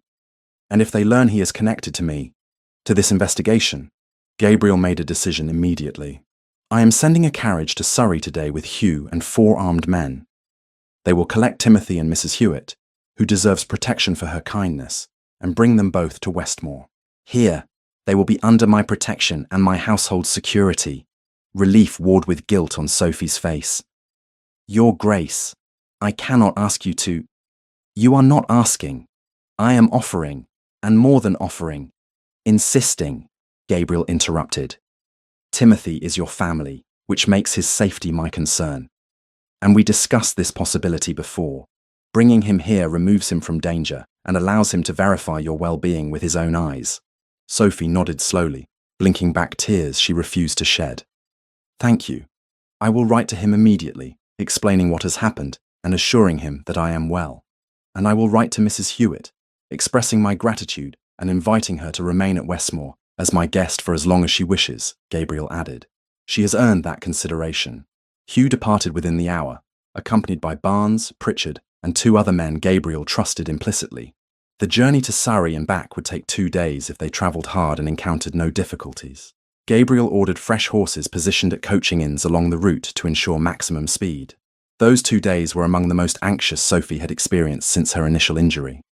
She tried to occupy herself with work, reviewing the documentation again and again, but Gabriel could see the worry that clouded her usually focused demeanour. She picked at her meals, slept poorly, and started at every unexpected sound. On the evening of the 2nd day, as the sun set in brilliant oranges and purples beyond the library windows, the sound of carriage wheels on gravel announced Hugh's return. Sophie was at the entrance hall before Gabriel could rise from his desk, propriety abandoned in her need to see her brother safe. Timothy Langford proved to be a younger, more slender version of his sister. At 21, he had Sophie's dark hair and green eyes, though his features were more delicate, almost scholarly. He descended from the carriage with visible stiffness, and when Sophie embraced him, Gabriel saw him wince. "I am well enough, Sophie," Timothy said, though his voice betrayed the ordeal he had endured. Bruised but intact, Mrs. Hewitt fussed over me like a mother hen until Mr. Mercer arrived. Mrs. Hewitt herself emerged next, a tiny woman of perhaps 70 with steel-grey hair and eyes that missed nothing. "Miss Langford, I am relieved to see you recovered from your injury. Your brother was quite beside himself with worry when those dreadful men came calling." Gabriel stepped forward. "Mrs. Hewitt, I am Gabriel Torreston. Thank you for protecting Mr. Langford. Your courage and quick thinking may have saved his life." "Nonsense," Mrs. Hewitt said briskly, though she looked pleased. "I merely did what any decent neighbour would do. Those men were bullies, and I have never tolerated bullies." Mrs. Donnelly appeared to escort Mrs. Hewitt to prepared rooms, while Sophie led Timothy into the library where they could speak privately. Gabriel followed after a discreet interval, giving the siblings a moment for reunion. When he entered, he found Sophie examining the bruises on Timothy's arms, her expression a mixture of fury and guilt. "This is my fault," she was saying. "You should have done exactly what you did," Timothy interrupted with surprising firmness. "Sophie, you were attacked and nearly killed. Did you expect to simply ignore that and continue as though nothing had happened? These men are criminals. They would have continued their operations indefinitely if you had not investigated." "Timothy is correct," Gabriel said, making his presence known. "And now we are in a position to end Kemor's activities permanently. The magistrate arrives in 5 days with soldiers. 1 week after that, the major shipment arrives. We will intercept it, arrest everyone involved, and ensure they face justice." Timothy turned to Gabriel, studying him with an assessment that reminded Gabriel very much of Sophie. "Your Grace, my sister's letters mentioned your hospitality, but understated its extent. You have protected her, supported her investigation, and now extended that protection to me and Mrs. Hewitt. I am in your debt." "You owe me nothing," Gabriel replied. "Sophie's courage and expertise have been invaluable in uncovering a criminal enterprise operating on my lands. If anything, I am in her debt." Something passed between the siblings, a look Gabriel could not quite interpret, but which seemed to involve understanding and approval. Timothy smiled slightly. "I am glad to hear it, Your Grace. My sister deserves to have her contributions recognized and valued." Over the following days, Timothy's presence at Westmore added a new dynamic to the household. He proved to be intelligent and articulate, with a dry wit that occasionally surfaced in conversation. He also served as an additional pair of hands for the documentation work, his clerk's training making him ideally suited for organizing and indexing the volumes of evidence they had compiled. Gabriel found himself liking the young man considerably. Timothy clearly adored his sister, deferring to her professional expertise, while also demonstrating a protective streak that Gabriel understood completely. They worked well together, Sophie and Timothy, their years of partnership evident in how smoothly they collaborated. 3 days before Magistrate Crosby's expected arrival, Gabriel was reviewing estate accounts in his study when Harrington announced an unexpected visitor. "Lord Kemor, Your Grace." He presents his card and requests the honour of a brief audience. Gabriel felt cold calculation settle over him. Kemor was taking a considerable risk by visiting Westmore openly. Either he was supremely confident in his own invulnerability, or he was attempting to assess how much Gabriel knew. "Show him to the blue drawing room," Gabriel instructed, "and send word to Mr. Mercer that I wish him positioned discreetly nearby. Lord Kemor should not leave without being observed." "At once, Your Grace." Gabriel took a moment to compose himself before entering the drawing room. Lord Kemor stood by the window, examining a landscape painting with what appeared to be genuine interest. He was a man of middling height and beginning corpulence, his once handsome features blurred by years of comfortable living. His clothing was expensive but conservative, the appearance of a successful merchant who understood his place in society's hierarchy. "Lord Kemor," Gabriel greeted him with precisely calibrated courtesy. "This is unexpected. I trust all is well?" Quite well, Your Grace, Kemor replied, turning with a practiced smile. I apologize for calling without prior notice. I was riding in the area and thought I might pay my respects to a neighbour I've had too little opportunity to know. A transparent lie. Kemor's estates in Sussex were a significant distance from Westmore. No one rode in the area without deliberate intent. You honour me with your attention, Gabriel said neutrally. May I offer refreshment? Most kind, but unnecessary. I will not trespass on your time extensively. Kemor settled into a chair with the ease of a man accustomed to being welcomed. I have heard rumours, Your Grace, that you recently commissioned a survey of your lands. I did, Gabriel confirmed, giving away nothing. A routine matter of updating my maps and property records. Of course. Sound estate management requires accurate documentation, Kemor agreed. I mention it only because I have been considering similar work on my own properties. Might I inquire as to who conducted your survey? If the work was satisfactory, I would be interested in engaging the same cartographer. The audacity of the question momentarily silenced Gabriel. Kemor sat before him, inquiring pleasantly about the identity of the woman his men had attacked, and whose brother they had subsequently threatened. Either he did not realize Gabriel knew of his involvement, or he was conducting reconnaissance to determine exactly how much Gabriel had uncovered. The cartographer I engaged is currently occupied with other commissions, Gabriel said carefully. I would be hesitant to recommend anyone without certainty of their availability. Naturally, professional discretion is admirable. Kemor's smile did not quite reach his eyes. I have also heard concerning reports of men operating on the borders of our properties. Poachers, perhaps, or vagabonds. Have your gamekeepers noticed any unusual activity? My lands are well patrolled, Gabriel replied. I am confident my gamekeepers would report anything suspicious. I am reassured to hear it. Kemor rose, apparently satisfied with whatever information he had gained or failed to gain from the visit. Forgive me for disturbing your afternoon, Your Grace. I merely wish to establish better acquaintance with a neighbour I have neglected to know properly. You are always welcome at Westmore.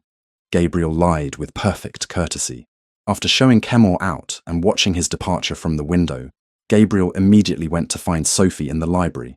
She looked up from the map she was studying as he entered. Kemor was just here, he said without preamble. Sophie's expression shifted to alarm. Here? At Westmore? What did he want? Information, I suspect. He inquired about my cartographer and mentioned hearing reports of men on our shared boundaries, Gabriel explained. He was testing, trying to determine what I know. And what did you tell him? Nothing of substance, but his visit confirms that he is aware of being investigated, even if he does not know the extent of our evidence, Gabriel said grimly. We must be even more careful these next few days. That evening at dinner, with Timothy and Mrs. Hewitt present, Sophie seemed distracted. After the meal concluded, and Mrs. Hewitt had retired to her rooms, Sophie asked Gabriel and Timothy to join her in the library. I have been reviewing the historical maps again, she said, spreading several documents across the table, particularly those showing Kemor's estate in Sussex. And I discovered something we missed previously. She pointed to a map dated 1768. This shows the original manor house and grounds of what is now Kemor's principal property. But look here, these dotted lines indicating underground features. Gabriel leaned closer. Tunnels. Smugglers' tunnels, almost certainly, Sophie confirmed. This coastline was notorious for smuggling in the 18th century. Many properties had underground passages connecting to the shore, allowing contraband to be moved inland without being seen from the surface. Most have collapsed or been deliberately filled in over the decades. But if Kemor's tunnels remain intact, he has a direct route from the port at Hastings to his estate, completely hidden from observation, Gabriel finished, understanding dawning. Which means he could move the weapons shipment without ever being visible on the roads. Exactly. And more troubling, if he suspects he is being watched, those tunnels provide a perfect escape route, Sophie said. He could flee to the coast and board a ship for the continent before anyone could stop him. Timothy studied the map thoughtfully. Could the tunnels be blocked? Collapsed to prevent their use? Not without alerting Kemor that we know of their existence, Gabriel said. And likely not quickly enough to matter. The shipment arrives in less than a week. Then we ensure the magistrate knows of this route, Sophie said. He must position soldiers to cover not just the surface roads, but the tunnel exits. We cannot allow Kemor to slip away after all of this. Gabriel nodded, already composing in his mind the addendum he would send to Magistrate Crosby. This discovery, this final piece of the puzzle, might make the difference between capturing a criminal organization and watching its leader escape justice. As they worked late into the night, adding the tunnel system to their documentation, Gabriel found himself watching Sophie. The lamplight caught her features as she bent over the maps, her expression intent, her ink-stained fingers precise in their movements. She had come into his life bleeding and desperate, a stranger in need of help. Now she sat across from him, as partner, friend, and if he were honest with himself, something considerably more than either of those. Whatever happened in the coming days, whatever dangers they still faced, Gabriel knew with absolute certainty that Sophie Langford had changed his life irrevocably, and he would do whatever necessary to ensure she remained part of it. Magistrate William Crosby arrived at Westmore Manor precisely as planned, 1 week before the anticipated shipment. He was a man of perhaps 50 years, with iron-grey hair and the sharp, assessing eyes of someone who had spent decades evaluating evidence and human nature in equal measure. 10 soldiers accompanied him, experienced men who moved with military precision despite wearing civilian clothing to avoid drawing attention. Gabriel received them in his study, where Sophie had prepared a comprehensive presentation of their findings. The maps covered every surface, each one meticulously labelled and cross-referenced. Timothy had created an index system that allowed them to locate any specific piece of evidence within moments. Crosby spent 3 hours examining the documentation, asking pointed questions, testing the strength of their conclusions. Sophie answered with confidence, walking him through the cartographic evidence, explaining how historical routes aligned with observed smuggling activity, demonstrating how the coded correspondence matched the physical locations they had documented. "This is exceptional work," Crosby said finally, straightening from the table where he had been studying a particularly detailed map of the warehouse network. "Miss Langford, your expertise has provided the Crown with evidence that would take a team of investigators months to compile.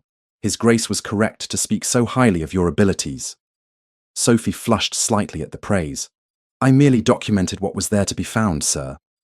Lord Kemor's organisation was extensive, but not particularly subtle once one knew where to look. Nevertheless, subtlety, or lack thereof, you have given us what we need to dismantle a criminal enterprise that has operated with impunity for years." Crosby turned to Gabriel. "Your Grace, I propose the following plan of action. My soldiers, augmented by trusted local constables, will position themselves at the port of Hastings to intercept the shipment as it arrives. Simultaneously, your men, who know this terrain intimately, will cover the inland routes to prevent any cargo that escapes the port from reaching Kemor's warehouses."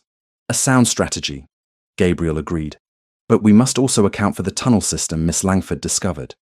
If Kemor suspects the operation is compromised, he may attempt to flee through those underground passages." Crosby nodded thoughtfully. "Then we position men at the known tunnel exits as well. The goal is total containment, no cargo escapes, and more importantly, no smugglers evade arrest." "When do we move into position?" Hugh asked from where he stood near the door.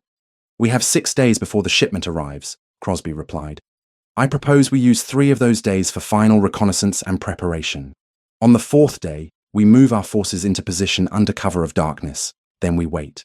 Sophie, who had been studying her maps during this exchange, spoke up. "Magistrate Crosby, I should accompany your forces during the operation. I know these routes better than anyone, and if Kemor's men deviate from expected paths, I can anticipate where they might go." "Absolutely not," Gabriel said immediately, his tone brooking no argument. Sophie's chin lifted with familiar stubbornness. "With respect, Your Grace, my knowledge could mean the difference between capturing Kemor and watching him escape. These are my maps, my documentation. I know every alternate route, every hidden path, which you can communicate to the men who will be positioned along those routes," Gabriel countered. "There is no need for you to be physically present during what will almost certainly become a violent confrontation." "His Grace is correct, Miss Langford," Crosby interjected gently. "Your courage is commendable. But you are a civilian, and more importantly, a witness whose testimony will be crucial in the subsequent trial. I cannot in good conscience allow you to put yourself at risk. Sophie looked as though she might argue further, but Timothy placed a hand on her arm. Sophie, please. You have already been attacked once. Do not ask me to watch you deliberately walk into danger again. Gabriel saw the conflict on her face, professional pride warring with familial consideration. Finally, she nodded reluctantly. Then I will remain at Westmore, but I want detailed reports of everything that occurs. You have my word, Crosby promised. The following 3 days were consumed with preparation. Crosby's soldiers scouted the port at Hastings, identifying optimal positions for observation and interception.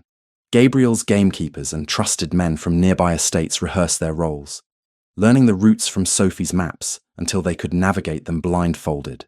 Hugh coordinated between the military forces and the civilian volunteers, his decades of combat experience proving invaluable. Sophie threw herself into the planning with intensity that bordered on obsession. She created detailed instructions for each team, noting landmarks they could use for orientation in darkness, identifying positions that offered tactical advantage, marking locations where communication between groups would be possible. Gabriel found her in the library late on the second night, still working by lamplight, though exhaustion shadowed her eyes. You should rest, he said gently, entering and closing the door behind him. I will rest when this is finished, Sophie replied, without looking up from the map she was annotating. When Kemor is in custody and can no longer threaten anyone, Gabriel crossed to her, taking the pencil from her hand despite her protest. Sophie, you have prepared everything that can be prepared. The operation will succeed or fail based on execution and fortune, neither of which you can control by drawing more maps. She finally raised her eyes to meet his, and he saw the fear there that she had been suppressing through manic activity. What if something goes wrong? What if someone is killed because my maps were incomplete or my instructions unclear?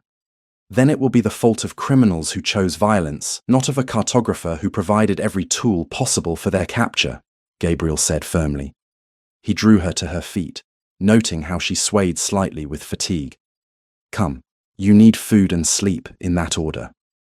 In the small dining room, Mrs. Donnelly had left a cold supper under covers. Gabriel served Sophie himself, insisting she eat while he told her about the preparations, keeping his tone light and reassuring. Hugh has the men drilling like soldiers, he said. Barnes complained that he signed on as a gamekeeper, not a cavalry officer. But I noticed he was the first to volunteer for a forward position. Sophie managed a small smile. Hugh would volunteer for the most dangerous position. He cannot help himself.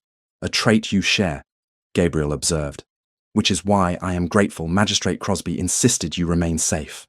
I hate being kept away from something I helped create, Sophie admitted. These past weeks, I have felt useful in a way I never did before. Important. As though my work mattered beyond simply earning enough to pay rent. Your work has always mattered, Gabriel said quietly. But I understand what you mean.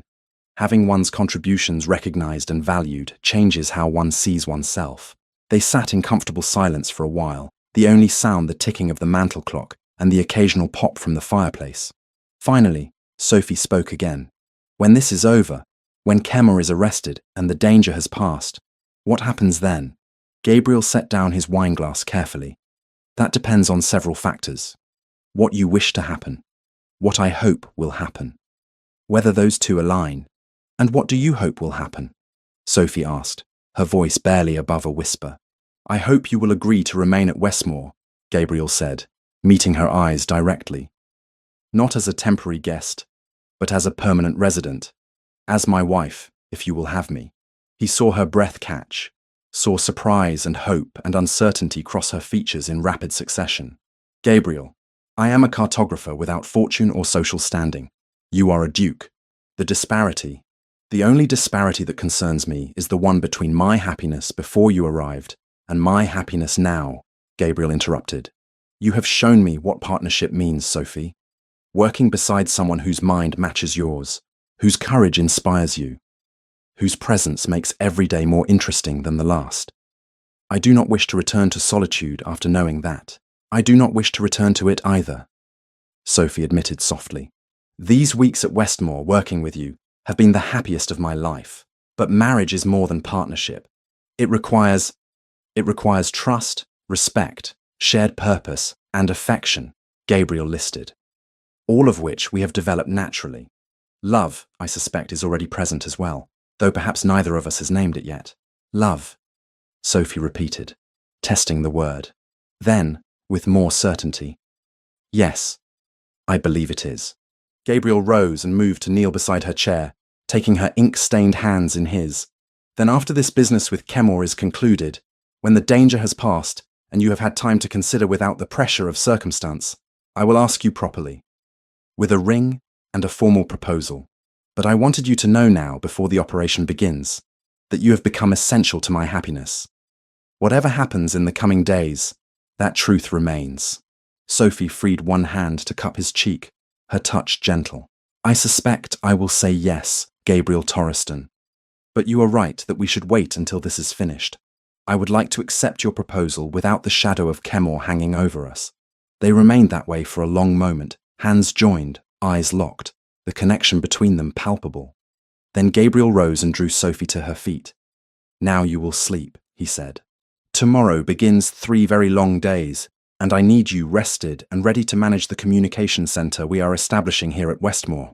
Sophie nodded, allowing him to escort her to her chambers. At the door, she turned and kissed him briefly, a promise of things to come. Then she disappeared inside, leaving Gabriel standing in the corridor with his heart considerably lighter than it had been in years.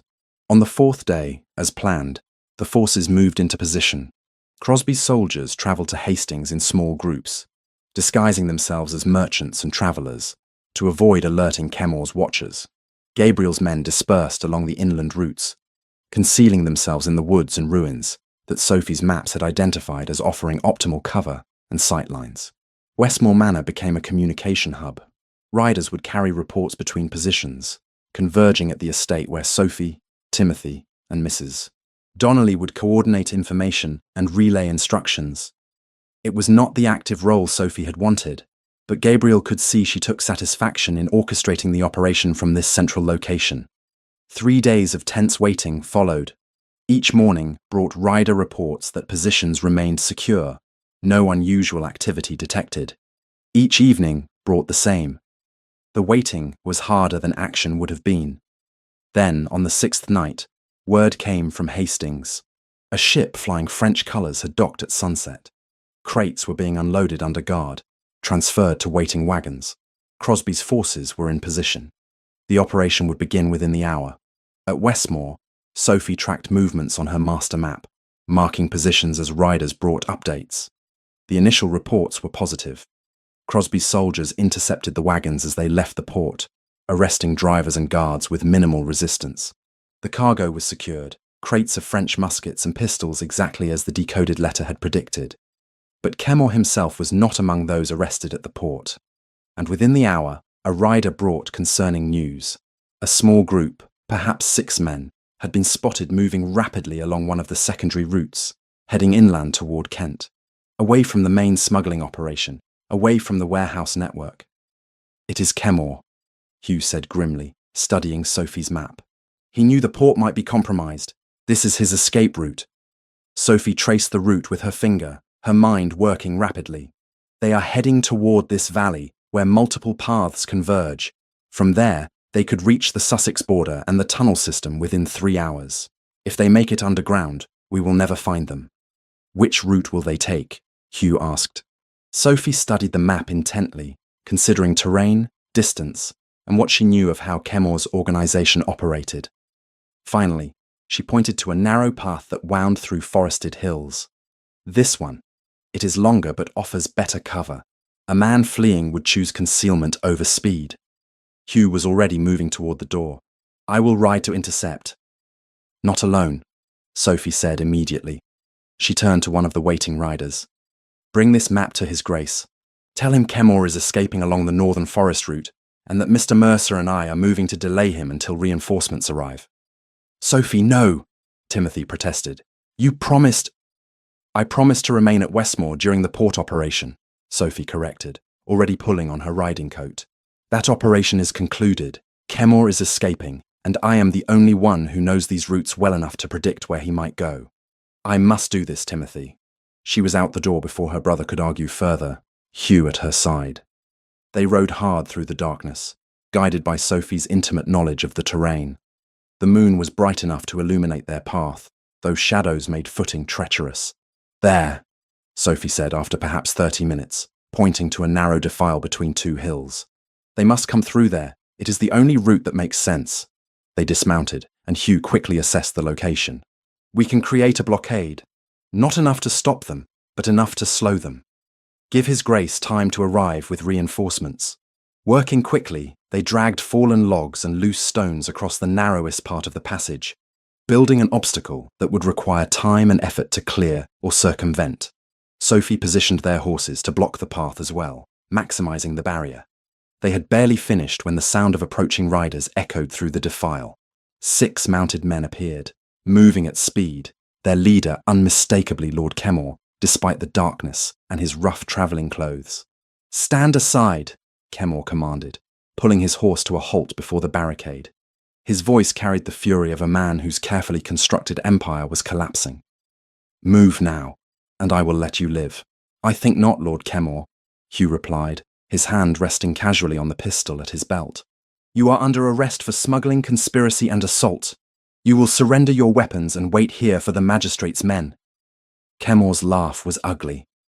"You think 2 people can stop 6 armed men? You are either very brave or very stupid." "3 people," came Gabriel's voice from behind Kemmor's group. He emerged from the shadows with Barnes, Pritchard, and 4 other men, all armed and positioned to cut off retreat.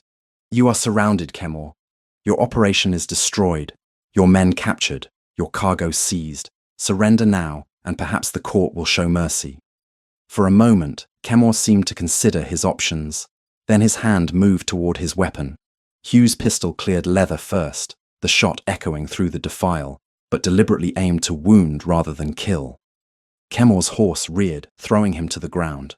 His men, seeing themselves surrounded and outgunned, raised their hands in surrender. Gabriel dismounted and crossed to Sophie, his expression a mixture of relief and exasperation. "You were supposed to remain at Westmore."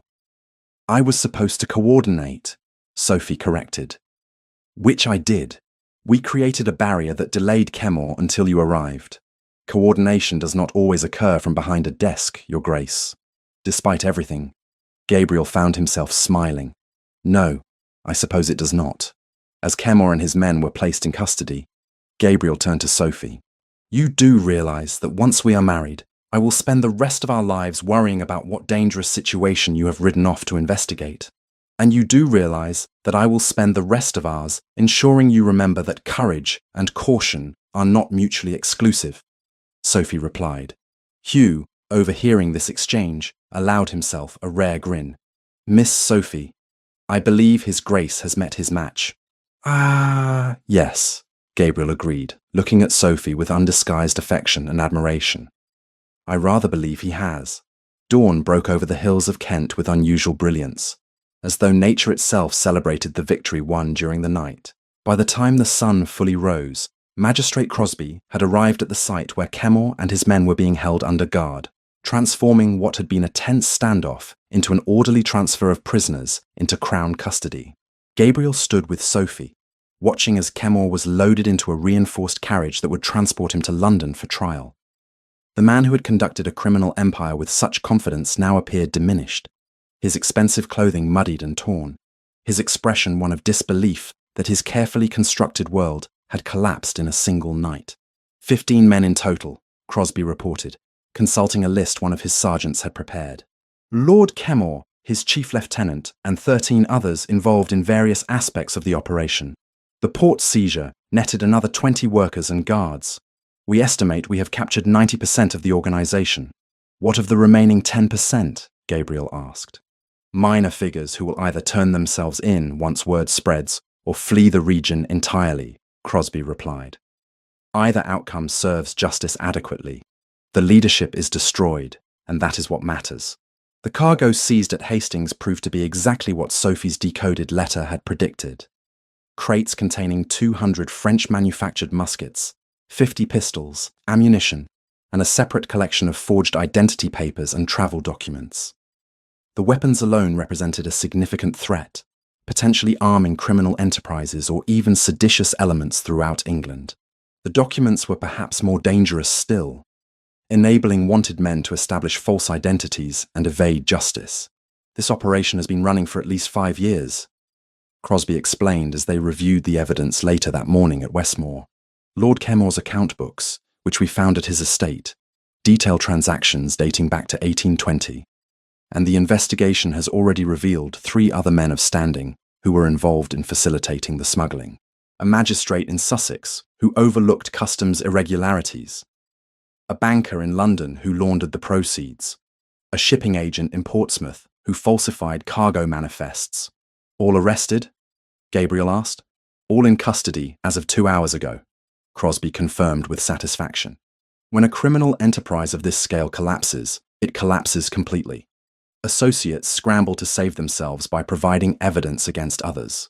Within a week, we will have testimony sufficient to convict everyone involved. Sophie, who had been listening quietly while reviewing her maps one final time, spoke up. What will happen to Lord Kenmore's properties and assets? Confiscated by the Crown, Crosby replied. Standard procedure for convicted smugglers and traitors. The properties will be sold, with proceeds going to compensate victims of Kenmore's crimes and to fund the Crown's ongoing efforts against smuggling operations. Over the following days, as the magnitude of what they had accomplished became clear, recognition arrived from London. The Lord Chancellor himself sent a letter commending Gabriel for his service to British justice and the security of the realm. Such recognition from the highest legal authority in the kingdom was rare, and it came with an invitation to discuss the matter personally when Gabriel next visited London. But it was the second letter, addressed to Miss Sophie Langford, that meant more to Gabriel than his own commendation. It came from the Royal Society of Cartographers, an august body that rarely acknowledged anyone outside its membership, and never a woman. Sophie read the letter aloud in the library, her voice unsteady with emotion. The Society recognises Miss Sophie Langford for exceptional cartographic work in service to the Crown. Her surveys and documentation proved instrumental in dismantling a significant criminal enterprise. The precision and accuracy of her maps represent a standard to which all professional cartographers should aspire.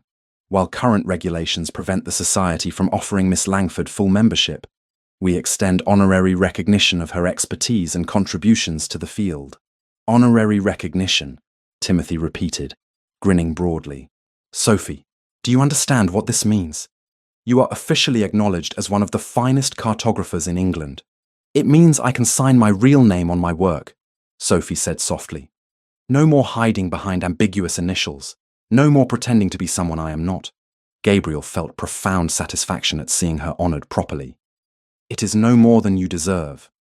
Your work solved a mystery that might have continued indefinitely without your expertise. The legal proceedings moved forward with remarkable efficiency. Kenmore's trial was scheduled for 6 weeks hence, with Sophie and Gabriel both listed as witnesses. In the meantime, Timothy remained at Westmore, and Mrs. Hewitt seemed content to extend her visit indefinitely, having formed a fast friendship with Mrs. Donnelly over their shared love of gossip and management of household affairs. 2 weeks after Kenmore's arrest, life at Westmore had settled into a new rhythm. The immediate danger had passed. The evidence had been delivered to the appropriate authorities. There was, Gabriel realised with growing unease, no longer any practical reason for Sophie to remain. He found her in the library one afternoon, packing her surveying instruments into their protective cases. The sight sent an unexpected jolt of panic through his chest. You are preparing to leave, he said, keeping his voice carefully neutral. Sophie turned, and he saw the same conflict he felt reflected in her expression. The commission that brought me here is complete. My work is finished. I should return to Surrey, resume my professional activities. I have other clients waiting, other surveys to conduct. Of course, Gabriel said, though the words felt like ashes in his mouth. You have your own life and career to attend to. They stood in awkward silence for a moment, both acutely aware of what had grown between them during the week she had spent at Westmore, the partnership they had formed, the respect and admiration that had deepened into something far more profound, the careful kiss they had shared, and the half-formed promises that had been made in the shadow of danger. Would you walk with me? Gabriel asked suddenly. In the gardens. There is something I wish to discuss, Sophie set down the theodolite she had been wrapping and nodded. I would like that. The autumn gardens of Westmore were at their finest, the trees ablaze with gold and crimson, the last roses of the season still blooming along the formal pathways. They walked in silence initially, their steps in unconscious synchronization, until they reached the ornamental lake, where swans glided across the mirror-still water. When you first arrived at Westmore, bleeding and half-conscious, I saw you as a problem to be solved, Gabriel began. Someone in distress who required assistance. I provided that assistance out of basic human decency, nothing more. He paused, choosing his words carefully. But over these weeks, as we worked together, as I came to know your mind and your character, you transformed from a problem into a partner. Someone whose intelligence challenged me, whose courage inspired me, whose presence made every aspect of my life more interesting and more meaningful. Sophie remained silent, but he saw her eyes glisten with unshed tears. I have been alone for 3 years, Gabriel continued. Since my wife died, I convinced myself that solitude was preferable to the risk of loss. I focused on duty, on estate management, on parliamentary responsibilities. I told myself I was content. But the truth, which I only recognized after you arrived, is that I was merely existing, not living. He turned to face her fully, taking her hands in his. You taught me to live again, Sophie. To engage not just with responsibilities, but with ideas, with challenges, with another person in genuine partnership. I do not wish to return to solitude. More than that, I do not believe I can return to it. Not after knowing what partnership with you feels like. Gabriel, Sophie whispered, his name a question and an answer all at once. I know that your independence is precious to you, he said. I know that you have fought hard to establish yourself professionally, that you value your autonomy and your ability to support yourself through your own skills. I would never ask you to abandon that. What I am proposing is not that you give up who you are, but that you consider allowing who you are to include being my wife, my partner in all things. The social disparity, Sophie began, but Gabriel shook his head, is irrelevant. You are the daughter of a viscount. I am a duke. In terms of the peerage, we are both nobility, merely at different ranks. More importantly, in terms of what actually matters, we are equals. Your mind matches mine. Your courage equals mine. Your integrity surpasses mine in many respects. That is the foundation for partnership, not titles or social standing. Sophie looked down at their joined hands, her ink-stained fingers intertwined with his. I am a working woman, Gabriel. I take commissions for money. I travel alone with my assistant. I wear men's clothing when surveying. I sleep in barns and taverns. Society will not look kindly on a duchess who behaves so unconventionally. Then society can expand its narrow definitions, Gabriel replied with unexpected fierceness. Or it can disapprove. I find I care very little which. What I care about is spending my life with someone who makes me better, someone who challenges me to think more clearly and act more courageously, someone whom I love, Sophie, because that is the truth I have been avoiding naming. I love you. The tears Sophie had been holding back finally spilled over. I love you as well. I have been fighting against it, telling myself it was impossible, that our circumstances were too different, that I should not allow myself to hope. But I do love you, Gabriel. So very much. Gabriel released one of her hands to reach into his coat pocket, withdrawing a small velvet box he had retrieved from the Westmore vault that morning. Inside was a ring that had belonged to his grandmother, a delicate band of gold set with an emerald surrounded by small diamonds. This ring has been worn by duchesses of Westmore for 3 generations, he said, opening the box. My grandmother was a remarkable woman. She managed estates, supported her tenants, and spoke her mind in an era when women were expected to remain silent. She would have admired you greatly. I can think of no one more worthy to wear her ring. He knelt on the garden path, propriety abandoned in favor of traditional gesture. Sophie Langford, will you do me the profound honor of becoming my wife? Will you allow me to be your partner in cartography and in life? Will you help me transform Westmore from merely a well-managed estate into a true home? Sophie pulled him to his feet, laughing through her tears. Yes, Gabriel Torreston. Yes to all of it. I will marry you. I will be your partner. I will help you make Westmore home, but only if you promise never to kneel on cold ground again. Your title may make you a duke, but it does not make you immune to rheumatism." Gabriel laughed, a sound of pure joy, and slid the ring onto her finger. It fit perfectly, as though made for her hand. Then he kissed her, properly this time, without the shadow of danger hanging over them.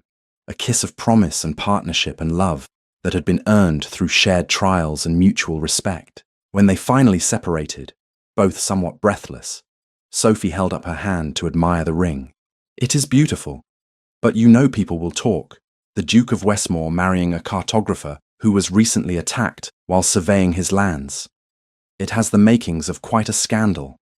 "Let them talk," Gabriel said, drawing her close again. "We have nothing to hide.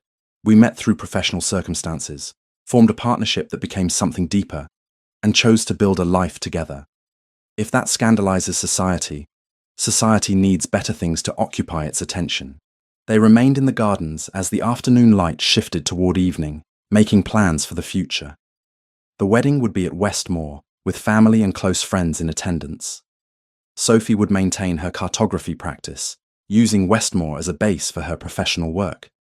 Timothy would remain with them, training in estate management under Gabriel's guidance while continuing his legal studies. "And Mrs. Hewitt?" Sophie asked with a smile. "Do we retain her as a permanent resident?" "She and Mrs. Donnelly have become quite inseparable. I believe Mrs. Hewitt has no intention of leaving," Gabriel replied.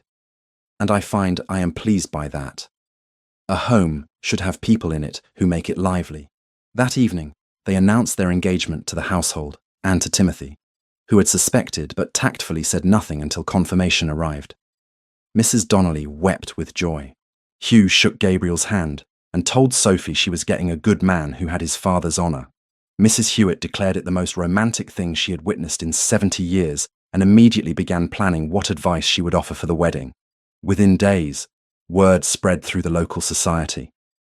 The Duke of Westmore, who had remained unwed since his wife's death 3 years ago, was engaged to the cartographer who had helped dismantle a criminal empire, the woman who had been recognized by the Royal Society itself for her exceptional skills. The reactions ranged from surprise to approval to delighted scandal, but Gabriel noticed that even the most critical voices were muted by the undeniable facts. Sophie's professional competence had been formally recognized. Her courage was a matter of public record, and Gabriel's own standing made any serious criticism of his choice unthinkable. "We have done it," Sophie said one evening as they stood together on the terrace, watching stars emerge in the darkening sky. "We stopped Kemmore, preserved evidence that will convict him, and found something neither of us expected to find." "What is that?" Gabriel asked, though he knew the answer. "Each other," Sophie replied simply, "and a future that is better than anything I dared imagine when I rode onto your lands with my surveying equipment weeks ago." "Our worm." Gabriel drew her close, breathing in the scent of ink and paper and autumn air that had become so familiar. "Then I am grateful that Perseus returned home alone that night. Grateful that you left those blood-stained maps in his saddlebag. Grateful for every circumstance that brought you into my life." "Even the being attacked part?" Sophie asked with gentle teasing. "Perhaps not grateful for that," Gabriel admitted, "but grateful for your courage in surviving it, and grateful beyond measure that you trusted me to help you see justice done."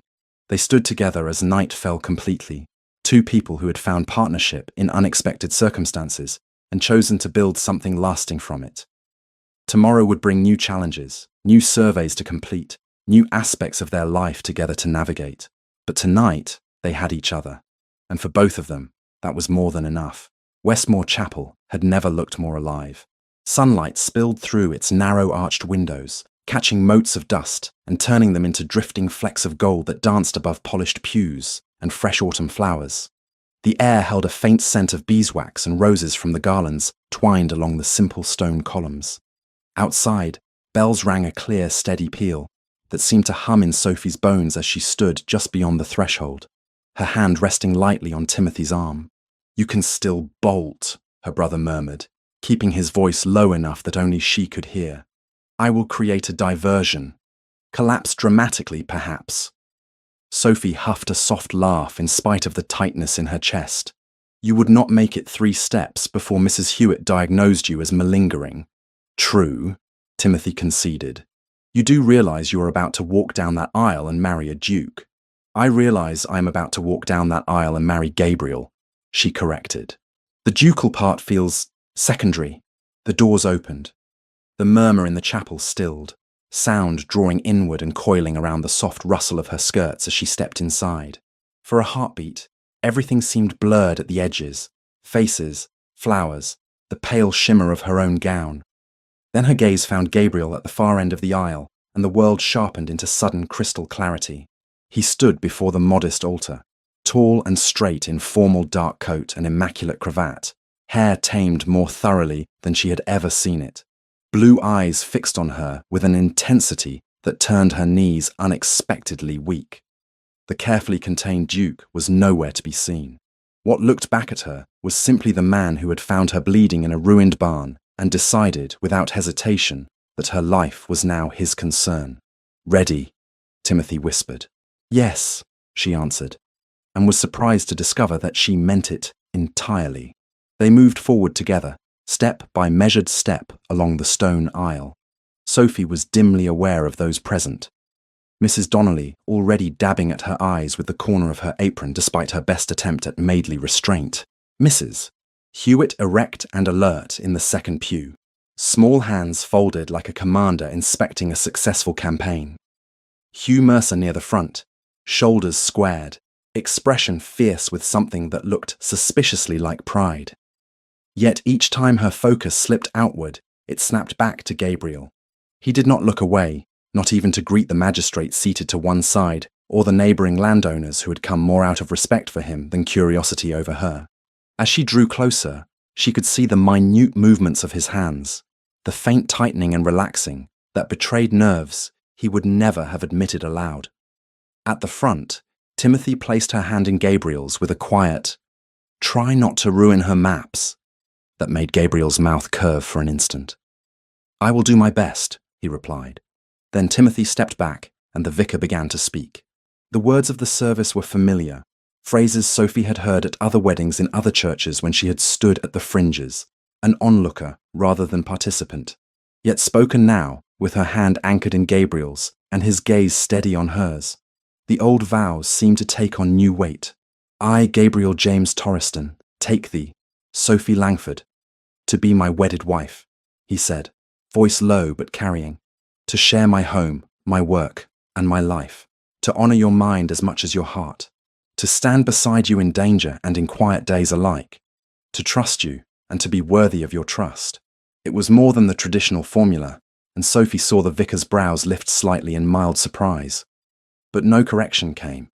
Gabriel could not have spoken the bare pattern of the ritual. It was not in his nature to leave unspoken what he now understood to be essential.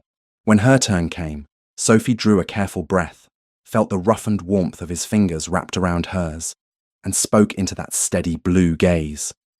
"I, Sophie Langford, take thee, Gabriel Torriston, to be my wedded husband, to walk beside you, not behind you, to tell you the truth when it is comfortable and when it is not, to share in your burdens and in your joys, to use the skills I have, whether of maps or mind, in service of the life we build together, to choose you each day, even when the way ahead is not clearly drawn." The plain gold band slid easily onto her finger to rest against the emerald he had already given her, the 2 rings catching the light when she flexed her hand. When the vicar spoke the final blessing and invited the groom to kiss the bride, Gabriel did so with a reverence that made the chapel's simple stone seem, for an instant, like the most sacred place in England.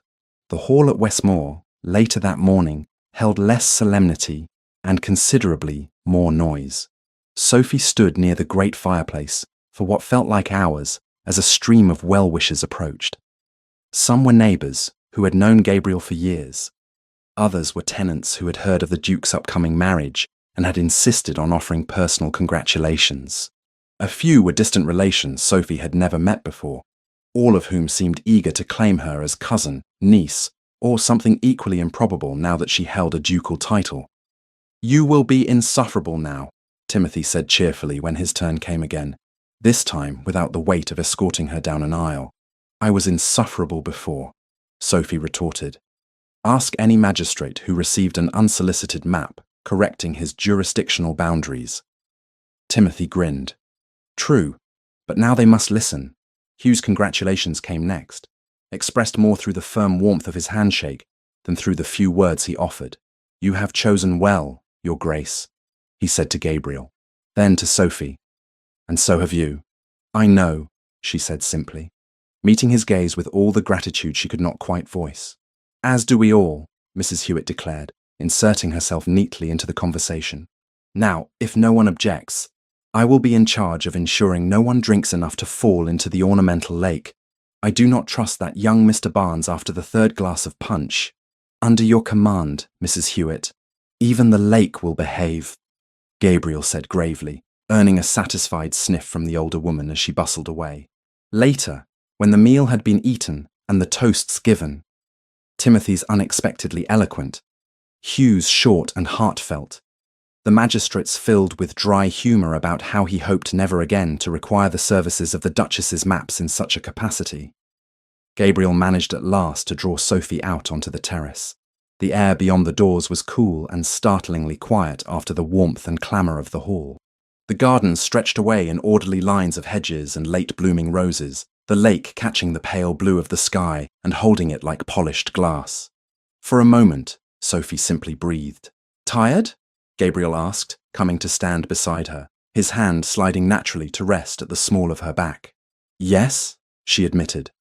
"And content, which is an odd combination. A promising one, I think," he said. "If we can manage both at once on our wedding day, perhaps we are better prepared for ordinary Tuesdays than most couples." She laughed softly, leaning into him. "Do you regret it? Any of it? Do you regret needing to calculate longitudes?" he countered. "Yes," she said promptly. "Frequently, they are tedious. That does not mean they are not necessary." Gabriel huffed a breath that was almost a laugh, then sobered. "No, Sophie, I do not regret any step that led us here. Not even the ones that frighten me, especially not those. Kemor's trial took place in winter, weeks after the wedding, by which time the story of his arrest and the smuggling ring's dismantling had spread well beyond their quiet corner of England. Newspapers recounted the saga with varying degrees of accuracy and embellishment, some focusing on the sensational nature of the contraband, others on the unusual role of a female cartographer in exposing the scheme. In London for Sophie's testimony, Gabriel watched from the public gallery as his wife stood in the witness box, composed and clear, her voice never wavering as lawyers tried and failed to tangle her accounts of routes, distances, and observed movements. The courtroom, at first sceptical of this woman, soon became captive to the sheer command she held over her subject. "You speak of this valley as a natural conduit," Kemor's counsel had challenged at one point. "Yet there are other paths on the map. Why should the court believe your assertion that the carriages would consistently choose that particular route?" "Because criminals prefer routes that balance concealment with efficiency," Sophie had replied without missing a beat. "That valley provides both. It offers cover from observation, tree growth and terrain, and a gentler gradient that allows heavier loads to be moved with less risk of breakdown. The other options are either too exposed or too steep. If one is smuggling large quantities of contraband, one does not choose to drag them up unnecessary hills." The ripple of amusement that had passed through the courtroom then had not been at her expense. When it was Gabriel's turn, he spoke to character and broader patterns, how Kemor had positioned himself as a respectable merchant while quietly eroding the safety of the very communities he claimed to benefit. But it was Sophie's precise, irrefutable evidence that anchored the Crown's case. The verdict, when it came, surprised no one who had been paying attention. Guilty on all major counts. Kemor received a sentence long enough to amount to life, his properties confiscated, his name added to the growing list of men who had discovered too late that their titles and fortunes did not place them beyond reach of the law. On the carriage ride back to Westmore, Sophie sat with her forehead leaned lightly against the window, watching the winter landscape roll past. Bare hedges, smoke rising from distant cottages, fields lying fallow until spring. "It is done," Gabriel said quietly. "It is," she agreed. "I thought I would feel more relief, Triumph. Something dramatic. And what do you feel? He asked. Steady, Sophie answered after a moment's thought. As though a line that was once uncertain has now been inked firmly on the map. There are still other lines to draw, of course. There always are. But that one, at least, will not shift beneath our feet again. Westmore, when they returned, greeted them with the familiar blend of domestic and practical concerns. There were tenant petitions waiting, a report from Hugh about a minor dispute over grazing rights, a letter from the Royal Society confirming that her work in the Kenmore case would be included in an upcoming publication on applied cartography. There was also, though neither of them remarked upon it immediately, a subtle but undeniable change in Sophie herself. She noticed it first in small things. A wave of nausea on a morning when she had not eaten anything unusual. A fatigue that settled more quickly than made sense after an afternoon of desk work. The sudden, inexplicable tightness of her bodice. It took 3 weeks of such signs, and one quietly missed monthly course, before she sent a discreet note to Dr. Patterson requesting a private consultation. Gabriel's hands trembled almost imperceptibly when the physician delivered his verdict. "It is early, Your Grace," Dr. Patterson said, addressing them both in the sitting room off Sophie's office. "But there is no doubt. The Duchess is with child." Silence followed, filled not with absence of sound, but with a hum of hearts beating a little too fast. Sophie was the first to speak. "Is everything as it should be?" "Entirely so at present," Dr. Patterson assured her. "You are healthy. There are no immediate concerns. You must take sensible precautions, of course. No galloping across the countryside, no long days on your feet. But there is nothing in your history to suggest undue risk." His eyes flicked for a moment to Gabriel, as if acknowledging the unspoken fear anchored in the memory of another pregnancy, another outcome. "Circumstances differ this time," he added gently. "We have better understanding, better care. And the Duchess has the advantage of a sturdy constitution and a habit of listening to instructions when they are sensibly given." "Sometimes," Sophie said, managing a faint smile. When the doctor had gone, closing the door quietly behind him, Gabriel remained standing in the middle of the room, as though movement might disturb something fragile and new. "We do not have to do this," Sophie said softly, misreading his stillness. "If the thought of going through this again hurts too much, if—" He crossed to her in 2 strides, dropping to his knees before her chair with a swiftness that belied his usual deliberate movements. His hands found hers, holding them gently but firmly. "No," he said, voice roughened. "Sophie, no. I am afraid, yes. I would be a fool not to be. But I want this. I want our child. I want the chance to try again. With you, under different skies." Some of the tension left her posture. "Then we will do it together. As we have done everything else." They did. The months that followed were not without anxiety. There were days when Gabriel watched Sophie a little too closely, counting the breath she took in her sleep, measuring the colour in her cheeks. There were nights when Sophie woke from dreams sharp with remembered pain that was not hers but his, absorbed through stories and shadows. But beneath the fear ran a steady current of partnership. Sophie adjusted her work. Less time walking boundaries, more time at the drafting table, more emphasis on training. 2 village girls with quick minds and steady hands, Mary Fletcher and Anne Cooper, began apprenticing under her guidance, learning how to hold a surveyor's chain, how to sketch a horizon line, how to read the subtle language of contour and elevation. "Why women?" one of the neighbouring landowners asked Gabriel, confusion faintly shading disapproval when he learned of the arrangement. "Because they are capable," Gabriel replied evenly. "Because the Duchess wishes it. And because there is no rational reason why a steady hand and a keen eye should be wasted simply because they happen to belong to a female." In late summer, when the hedgerows were heavy with berries and the air hummed with quiet insect life, Sophie delivered a healthy daughter in the same bed where she had once lain feverish and wounded after the attack on the northern boundary. The room felt entirely different now, warm with lamplight, filled with the low, steady murmur of women's voices and the occasional barked instruction from Dr. Patterson. Gabriel, allowed to remain once the most critical moments had passed, watched in stunned silence as the tiny, squalling bundle was placed in Sophie's arms. "She is," The word beautiful felt inadequate, too small for the wild rush of feeling crashing through him. Loud, Sophie said hoarsely, though her eyes were luminous with tears. Decisive, entirely unexpected, and entirely right. What shall we call her? Gabriel asked, sitting carefully on the edge of the bed. Sophie considered their daughter's scrunched features for a long moment. Eleanor, she said finally. For your grandmother, and because the name feels solid, like good stone underfoot. Eleanor it is, Gabriel agreed. Eleanor grew into herself quickly. By 2, she had ink stains on her fingers more often than not, and a disconcerting habit of repeating adult conversations word for word. By 3, she had begun demanding her own scraps of paper whenever Sophie sat down to work, insisting that her squiggles were very important boundaries. Perhaps we should be concerned, Timothy remarked one afternoon, watching his niece solemnly label a series of circles with the letters she knew. She appears to be turning into a smaller, louder version of you. Ah, we can only hope, Sophie replied, though she did gently correct Eleanor's attempt to place the chicken coop on the wrong side of the orchard.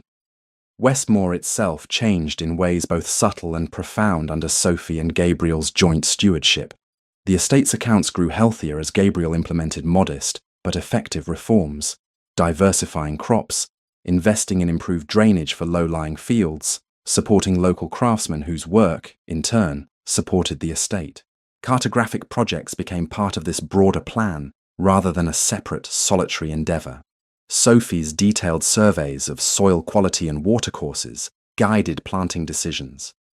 Her careful mapping of tenant holdings helped resolve boundary disputes before they could ripen into lasting resentment. A small school, which Gabriel's grandfather had once established and then largely forgotten, was revived with Sophie's encouragement and practical support. Children from the village learned reading, writing, arithmetic, and, under Sophie's gentle influence, an appreciation for the shapes of their own landscape. It is important, she told Gabriel one evening as they walked back from a visit to the school, for them to know that the places they see every day matter enough to be drawn carefully. It tells them that their lives are not trivial simply because they are spent far from London drawing rooms. You have spent more than your fair share far from London drawing rooms, he observed, and I am the better for it, she said. So are you, he could not argue. 5 years after Lord Kenmore's sentence was pronounced, on a bright spring day threaded with birdsong, Sophie stood again on the rise above the ornamental lake, a map case under her arm. Eleanor, now a serious child of 4, with her father's blue eyes and her mother's habit of frowning in concentration, clutched a smaller case of her own. Remember, Sophie said, kneeling to adjust the strap on Eleanor's satchel. Today we only observe, no measuring, no marching into hedges without warning. You are here to see how a map begins. How a map begins is with everything being in the wrong place, Eleanor declared. And then you fix it. More or less, Sophie allowed, amused. Gabriel joined them a moment later, his presence as natural now as the shape of the hill itself in her awareness. He bent to kiss the top of Eleanor's head, then Sophie's cheek. In the years since Kenmore's conviction, Timothy had found his own place in the world as well, dividing his time between London and Kent. What had begun as a temporary clerkship with Magistrate Crosby had become a permanent post in the man's chambers. His neat hand and methodical mind now underpinned inquiries that reached far beyond Westmore's boundaries. Hugh, for his part, had taken on the unofficial role of Westmore's guardian, his watchful presence as much a part of the estate as its ancient oaks, equally at ease drilling the riders who patrolled the outer fields, and lifting Eleanor into the saddle when impatience to see the world made her feet stray from the front steps. "Your riders are ready, Duchess," he said. "They have promised not to jostle your instruments and to remember that the person carrying the largest map case is in charge, regardless of rank." "Then we are prepared," Sophie replied. "Come along, Ellie. Let us see if Westmore has been so bold as to alter itself without notifying us." As they descended the hill together, Duke, Duchess, child, and a landscape that had become as familiar as their own hands, Sophie felt a quiet, satisfying click inside, as though some last line on a very complicated chart had finally been drawn true. There had been a night of storm and blood, a horse returning alone with a woman's glove in its saddlebag, a choice to ride out into the dark. There had been danger and fear and hard, necessary work. There had been maps inked with shaking hands, routes traced across rough paper, decisions made that could not be unmade. From all of that had come this: a home built not only of stone and land, but of choices shared. A partnership that had grown from necessity into something chosen again and again. A life that, like a well-made map, acknowledged every hazard honestly while still pointing the way forward. It was not perfection. No map ever was. But it was accurate in the ways that mattered. And as Sophie walked, feeling Gabriel's shoulder brush hers and Eleanor's smaller fingers swinging at her side, she knew, with a surveyor's deep, instinctive certainty, that she was exactly where she was meant to be.